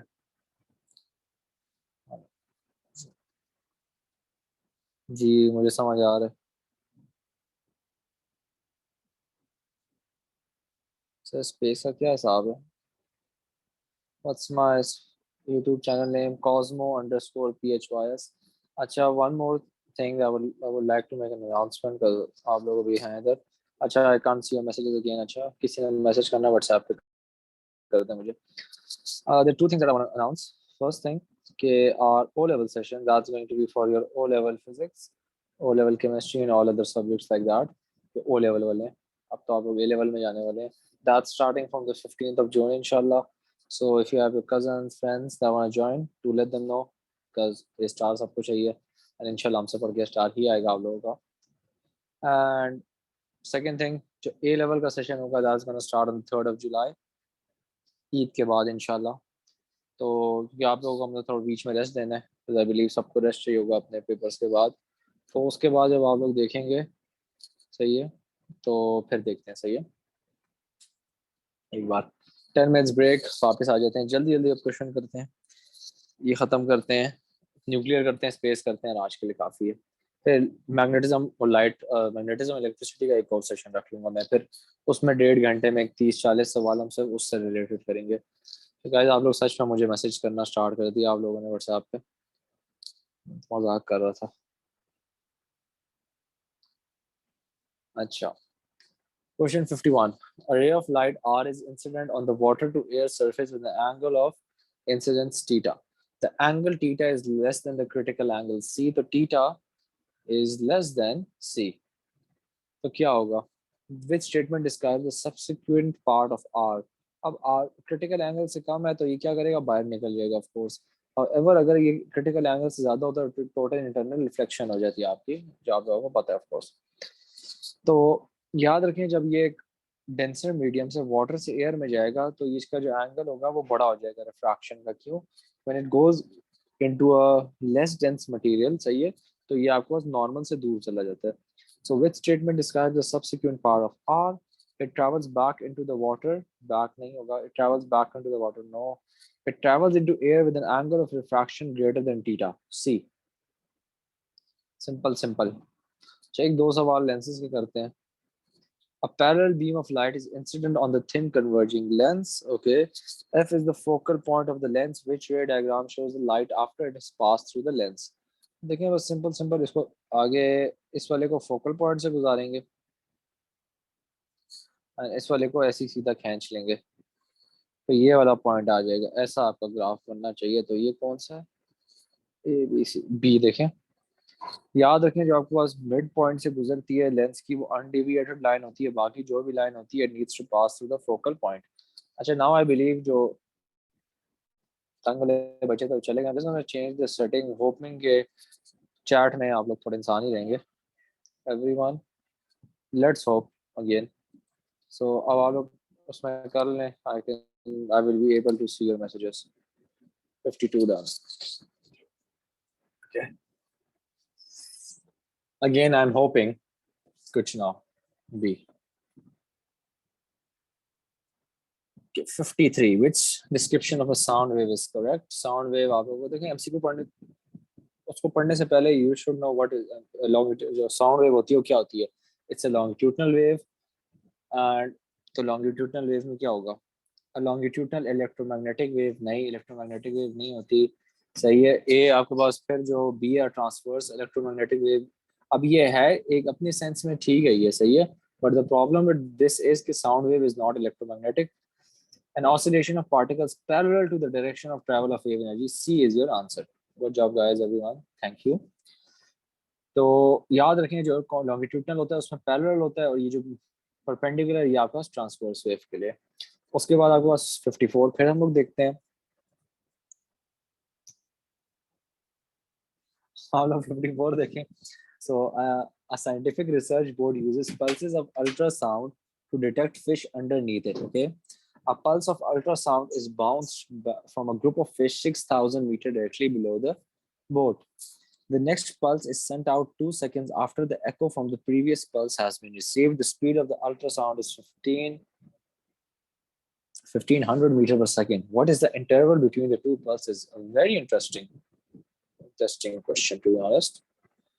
तो हो क्या रहा है, अब कहानी समझते हैं। पहले उनने एक भेजी 6,000 मीटर नीचे, एक पल्स भेज दी। अच्छा वो पल्स गई, वापस आई, उनने रिसीव की, उसके फिर 2 सेकंड बाद उन लोगों ने +2 सेकंड्स उन लोगों ने एक दूसरी लिंक भेजी, सॉरी लिंक वो मैसेज आ गया था, दूसरी पल्स भेजी। तो हम लोग क्या करेंगे, first we need to find this and then we just gonna add the two. तो देखिए कितना टोटल डिस्टेंस है, 12 6,000 मल्टीप्लाई बाय 2 1200, आपका 12,000 डिस्टेंस है। So distance time is equal to distance divided by speed, distance 12,000 speed 1500, तो ये आपके पास 8 आ जाएगा, 8 सेकेंड्स। अब 8 सेकेंड से इसको आने जाने में लगा है, सही है, आने जाने में लगा है, तो हम 2 ऐड कर लेंगे, तो 8 + 2 इज इक्वल टू 10। सही हो गया, very good everyone. D would be the answer as we also at 2G। Which row correctly describes ultrasound? Longitudinal आपके पास होता है अल्ट्रासाउंड, पता होनी चाहिए फ्रीक्वेंसी 20 kHz से ज्यादा होती है। B। बड़े आसान आसान आ रहे हैं, ये क्या हिसाब है? Yeah, interesting question, something that I'm going to enjoy। अच्छा, enters a glass block at an angle of incidence I and it produces an angle of refraction R in the glass। Several different values of I and R are measured, and a graph is drawn for sine I divided by sine R. Which graph is correct? अब इस question में आप लोग देखें, एक चीज याद रखें, I is always going to be greater than R, so उस हिसाब से sin I should always be greater than sin R। तो इधर कौन सा ऐसा डायग्राम है जो हमेशा sin I sin R से ज्यादा है? तो देखें इसमें ये तो है ही नहीं। याद रखें ये इस तरीके से होगा, I इंक्रीज होता है तो R भी इंक्रीज होता है, तो D भी नहीं हुआ, तो रह गया A। कि देखें जिसमें साइन आई आपके पास पहले 1 पे पहुंच गई है और साइन आर कम है। अब ये होता है, ऐसे होता क्यों है बेसिकली, याद रखें I can take a maximum value of 90 right, and sine 90 it's is equal to 1, तो इसलिए ये ऐसा ग्राफ बनता है इसका। 57 ना क्वेश्चन जो मुझसे काफी स्टूडेंट्स आज तक पूछा हुआ भी है। A swimming pool is lit by an underwater light, the ray of light is incident on the water surface, what is the correct path for the ray of light? अब इस क्वेश्चन में कहते हैं सर हमें तो कुछ data ही नहीं दिया हुआ, आपको डेटा की जरूरत नहीं है, अब ऑप्शंस देखें कौन सा ऑप्शन सही हो सकता है। सही है, अब इसमें आप देखें, इधर आप नॉर्मल बना लें सबसे पहले, ये जरा लाइट जिधर लगती है ना इधर एक नॉर्मल सा बना लेते हैं हम लोग आसानी के लिए, क्वेश्चन के लिए ये नॉर्मल बन गया। तो देखें हम लोग क्या करेंगे इधर, अब आप देखें इधर ऑप्शन कौन सा सही हो सकता है। देखें ए तो बिल्कुल ही गलत है, अब बी क्या है, ये एंगल ऑफ इंसिडेंस है, ये एंगल ऑफ रिफ्रैक्शन बनेगा अगर हम बी देखें, but angle of refraction is less then angle of incidence. ऐसा हो ही नहीं सकता। क्यों? क्योंकि आप उसमें देख रहे हैं, आपके पास एक डेंसर मटेरियल से लेस डेंस मटेरियल में जा रहा है, तो इट शुड ऑलवेज इंक्रीज। तो आर इस केस में डिक्रीज कर रहा है, बी भी नहीं हो सकता, डी तो हो ही नहीं सकता, कोई तुक ही नहीं बनती। तो आंसर एक ही रह गया, सी। फराज, हमने 2 बार टी आई आर बोला, मुझे अभी समझ आया, टोटल इंटरनल रिफ्लेक्शन। यस, तो इसकी वजह से टोटल इंटरनल रिफ्लेक्शन हो रही है आपकी। बाकी सवाल कर लेंगे या करवा दूं? तो आसान है। What is the feature of red light compared with that of a violet? Again, question पढ़े बगैर, एमसीक्यूज के आंसर्स देखे बगैर। Lambda increase, frequency decrease. A prism deviates red light more, नहीं कम करता है। A red light has lower frequency, B is your answer. Red light is shorter wavelength, लंबी wavelength होती है। And the speed of red light is a vacuum is smaller, no it is larger. Oh, sorry, it's the same, not my bad, same। इतने MCQs करने के बाद जरा थोड़ा सा हो जाता है। एंड विद दैट हमारा सेक्शन नंबर 3 भी खत्म हो गया। आखिरी सेक्शन करते हैं, इसका एक और सेशन रखेंगे। आई see a lot of students, आप लोग भी थक गए हैं, टू बी ऑनेस्ट मैं भी थक गया हूँ। इतना बोलना इतना टाइम के लिए, 2 घंटे होने वाले। यस मोहिब, बहुत आप थक गए हैं, इतनी देर से आप सवाल सॉल्व कर रहे हैं, राइट?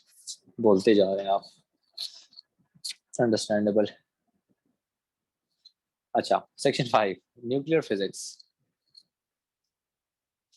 अच्छा, 90 क्या है आपके पास? क्वेश्चन 90।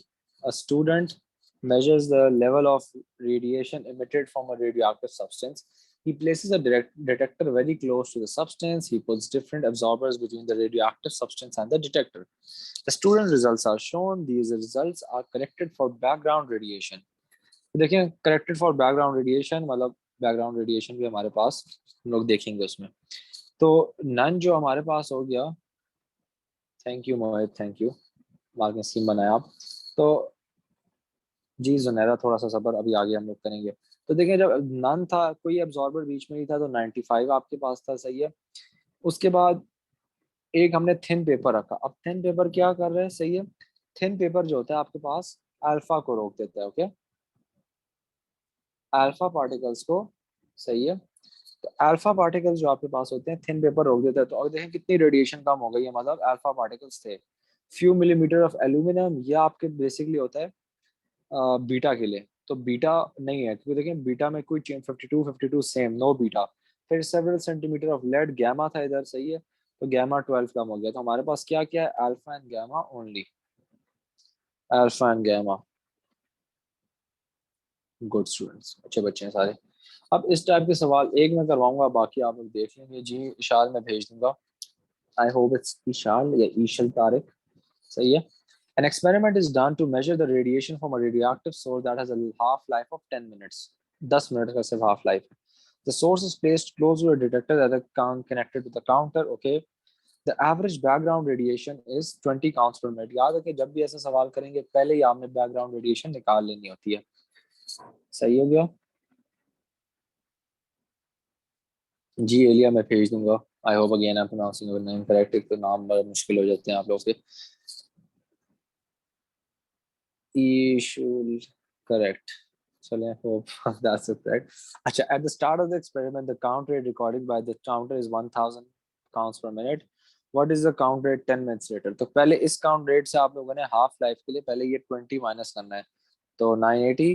तो 980 हम लोग क्या करेंगे, डिवाइडेड बाय हाफ लाइफ, एक हाफ लाइफ है 10 मिनट्स बाद, divided by 2, that's going to be 490। नहीं, 490 नहीं होगा मेरे ख्याल से, क्या आता है, 490 ही आता है। एंड फिर we just gonna add plus the 20 that we removed, okay. पहले जो हमने 20 रिमूव किया था, एंड में वापस डालते हैं, तो दैट्स गोइंग टू बी 510। जी मेरे यूट्यूब का नाम कॉस्मो फिजिक्स है। Why did we divide by 2? We divide क्योंकि देखिए काउंट रेट 10 मिनट्स लेटर, तो एक आपके पास हाफ लाइफ हो गई, ओके। एंड यूट्यूब का नाम सोन हम लोग वापस चेंज कर देंगे, सरदार ऑफ फिजिक्स, माज ने बताया था, was very good, okay. Name वैसे बाद में, तो वो इंशाल्लाह नेक्स्ट सेशन के लिए हम करेंगे। I was actually thinking for the name, नाम मुझे मिल ही नहीं रहा था। अच्छा देखिए, हमने 20 क्यों ऐड किया, देखिए स्टार्ट में हमने रिमूव भी किया ना, तो डिटेक्टर तो तब भी इस 20 को मेजर कर रहा है। इस 20 में कोई चेंज नहीं आता, रेडियोएक्टिव सोर्स की जो आपके पास रेडिएशन थी उसमें चेंज आता है। इसकी रेडिएशन 980 थी, अच्छा, तो उसमें चेंज आया। 92 सिर्फ 8 more questions, everyone sit through, okay? Plutonium 238 decays by the emission of an alpha particle. Which equation represents the decay of plutonium 238 nucleus? तो देखिए प्लूटोनियम में सबसे पहले अल्फा देखें, तो अल्फा क्या होता है, 4 2 होता है, तो ये ए और सी तो बिल्कुल ही गलत हो गए, 2 4 नहीं 4 2 होता है. Now what you need to do is you need to add कि आपके पास, हो वेट अ सेकंड, क्या हो गया, अच्छा, तो वेट अ सेकंड, सही है. तो आपके पास बेसिकली क्या हुआ, चेंज हो गया. क्या चेंज हुआ आपका, फिर पूरी क्लास लेने पर गिफ्ट मिलेगा इंशाल्लाह, जब लाहौर आएगा चाय मेरे पे, इंशाल्लाह लाहौर मीटअप पे आप सबको चाय पिलाऊंगा, डोंट वरी, वो मेरी तरफ से गिफ्ट है. वैसे बात बात सही है आपकी, सही है. लाहौर लाहौर लाहौर मीटअप जुलाई में है इंशाल्लाह. सर सलमान और मेरा हतीम अच्छी जगह की चाय पिलाऊंगा, डोंट वरी. कोटा कैफे नहीं लेके जाएंगे हम आपको, कोई अच्छी जगह देखेंगे. अच्छा, तो हम लोगों ने क्या देखना है जी, Faraz helium alpha same thing, okay. अब आप लोगों ने देखना होता है कि लेफ्ट हैंड राइट और राइट हैंड साइड जो है ना, उसके आपके पास प्रोटॉन नंबर इक्वल हो.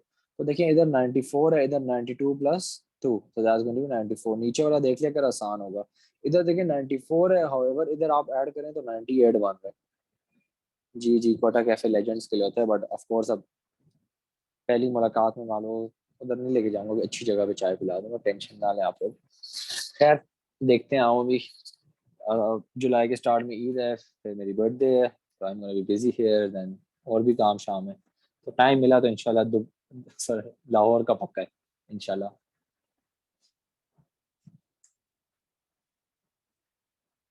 नहीं नहीं, बर्थडे नहीं बताई जाती, कहा मेरी अभी बर्थडे नहीं है, मेरी बर्थडे जुलाई में आएगी, बट नहीं. अच्छा, ये क्या है, a thin metal foil is placed in a vacuum. Alpha particles are fired at the foil and must go straight through. A very small proportion of the alpha particles are deflected through large angles. सही है. What does this provide evidence for? तो क्या होता है, there's a tiny nucleus in each atom. Rutherford experiment आपका हो जाएगा. मैं तो पोस्ट मोहित स्टोरी पोस्ट ही नहीं करूंगा. क्या करते हैं आप लोग मेरे उस पे जी. अच्छा, इलेक्ट्रिक फील्ड है, pretty simple. What happens to the beta particles passing through the same, alpha negative के पास आएगा, बीटा पॉजिटिव के पास जाएगा. So they are deflected downwards more than the alpha, नहीं दे आर डिफ्लेक्टेड अपवर्ड्स, ये एक चीज हो सकती है. They are not deflected at all, they are deflected downwards, नहीं, B answer. They are deflected upwards simply. अब लास्ट क्वेश्चन, न्यूक्लियर का, इसके बाद 4 स्पेस के आंसर आप सब बता दें. The graph shows the count rate from a radioactive source over a long period of time. What is the half life of the source. तो देखें 2000 था, आपने देखना है 1000 कब पहुंचेगा, तो ये आ जाए तो 1 और. Sir could you explain these 3 conclusions of nuclear gold foil. Faraz किसी और दिन इंशाल्लाह, सभी खत्म करने की करते हैं, मेरा गला भी बैठ गया. It's been almost 2 hours. फिर अभी थोड़ी गपशप भी लगानी है आप लोगों के साथ, तो उसमें अलग जोर चाहिए. सेक्शन सेक्शन 6 स्पेस फिजिक्स, 4 ही सवाल आए हैं अभी तक आप लोगों के, सही है. सर अगर इस सवाल में बैकग्राउंड रेडिएशन दी होती तो क्या करते, फिर हम उसको इनटू अकाउंट लेते. उस टाइप का भी एमसीक्यू है, किसी और दिन अगर हुआ सेशन में मैं करवा दूंगा. वो उस क्वेश्चन में फिर आप लोगों ने लेनी होती है बैकग्राउंड रेडिएशन इनटू अकाउंट. इस क्वेश्चन में नहीं दी थी, जिस क्वेश्चन में नहीं दी होती उसमें हम नहीं लेते, जिसमें दी होती है उसमें लेते होते हैं. तो इसमें हमने सिंपली 2000 से 1000 पे चले गए. एंड लास्ट 4 एमसीक्यू है स्पेसिमेन पेपर से, मैंने आप लोगों के लिए में आईजीसीएससी एंड जीसीई वाले. अच्छा, and students asking asking for my Insta class, खत्म हो मैं इंस्टा भी देता हूँ, खैर आप लोग फॉलो भी कर लिया करें. In the sun energy, could you have a brief revision class for all chapters, it would be appreciated. Amal, that's going to take a lot of time, believe me. And time किसके पास है, एक दिन किसी दिन अगर हुआ, क्योंकि अभी मैंने उसका भी करना है ना आप लोगों के लिए, सेशन करना है, तो let's see.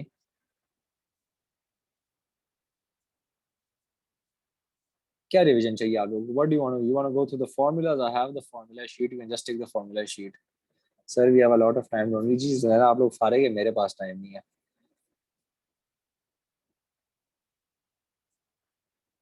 Sir nuclear physics पढ़ी। अच्छा गाइस सारे सवाल करते हैं। अच्छा सारे अभी थोड़ा बस 4 सवाल हैं ये करते हैं, फिर गपशप लगाते हैं, जो सवाल पूछना पूछें।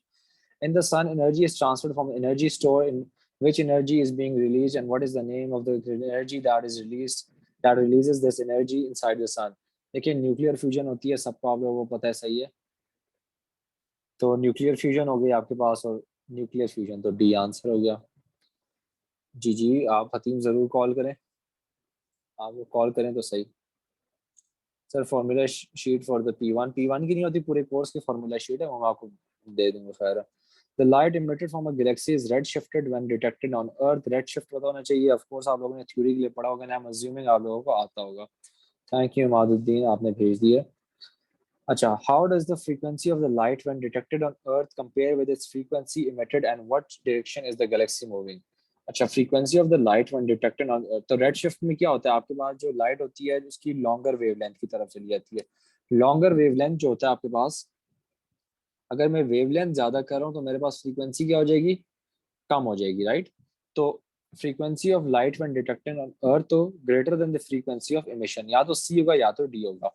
And direction of movement of galaxy याद रखें, दूर उल्टी तरफ जाती है। अच्छा, away from the earth. Guys फजूल बातें ना करें, थोड़े से सब्र कर दें इंशाल्लाह, no need to say this thing. Greater than the frequency of emission, तो greater than frequency of emission होता है, वेवलेंथ ज्यादा हो जाती है, फ्रीक्वेंसी कम हो जाती है। जी, तो आपके पास अवे फ्रॉम अर्थ है। Which type of an object orbits the sun? अब देखें, ऑर्बिट द सन तो अर्थ भी करता है, बट इस क्वेश्चन में अर्थ नहीं है। An interstellar cloud of gas and dust नहीं। अ गैलेक्सी नहीं, आपका जो सन है वो अंदर होता है उसमें, सही है। अनदर स्टार, स्टार भी नहीं करता, प्लैनेट्स हैं जो उसको करते हैं। तो there is only a comet. Comet मैंने आप लोगों को जब पहले पढ़ाया था, आप लोगों को याद होगा हम लोगों ने किया था। एंड 100 MCQ, वाओ गाइस हमने 100 कर लिया आज। खैर 100 तक पहुंचना था। And the 100th MCQ is, कौन आंसर बताएगा? वाओ, पढ़े बगैर सबने बताया है, माशाल्लाह। अच्छा नहीं, अभी दूसरे का आंसर नहीं दिया, 99 का था। बताएं 100 का क्या आंसर है? विच statement describes red shift? Red shift आप लोगों को ऑफ कोर्स आनी चाहिए। तो red shift is all the light emitted from all the distance Galaxy. All the light नहीं होता, ऑल डिस्टेंट गैलेक्सीज नहीं होता। अच्छा, ऑल याद रखें। All the light emitted by a star in the Milky Way is at the all, फिर all नहीं होता। The light from the all the stars in the Milky Way is move towards the red end, फिर all आ गया, देखें इधर, all the stars नहीं होता। The light from star in all distant galaxies, या डिस्टेंट गैलेक्सीज से हो सकता है आपका, ये याद रखें, is moved towards the red end of the spectrum. And with that, we are done with today's session. A star, a very big star, सही है, for all the students who sat for the entire session. ये लें आप लोग star अपने हाथ पे खुद बना लीजिएगा, सही है। And that is it for today. Welcome welcome welcome जी। मोइज बस अब तो खत्म करें, अब तो बस है। अच्छा अब ऐसा करते हैं, रिकॉर्डिंग स्टॉप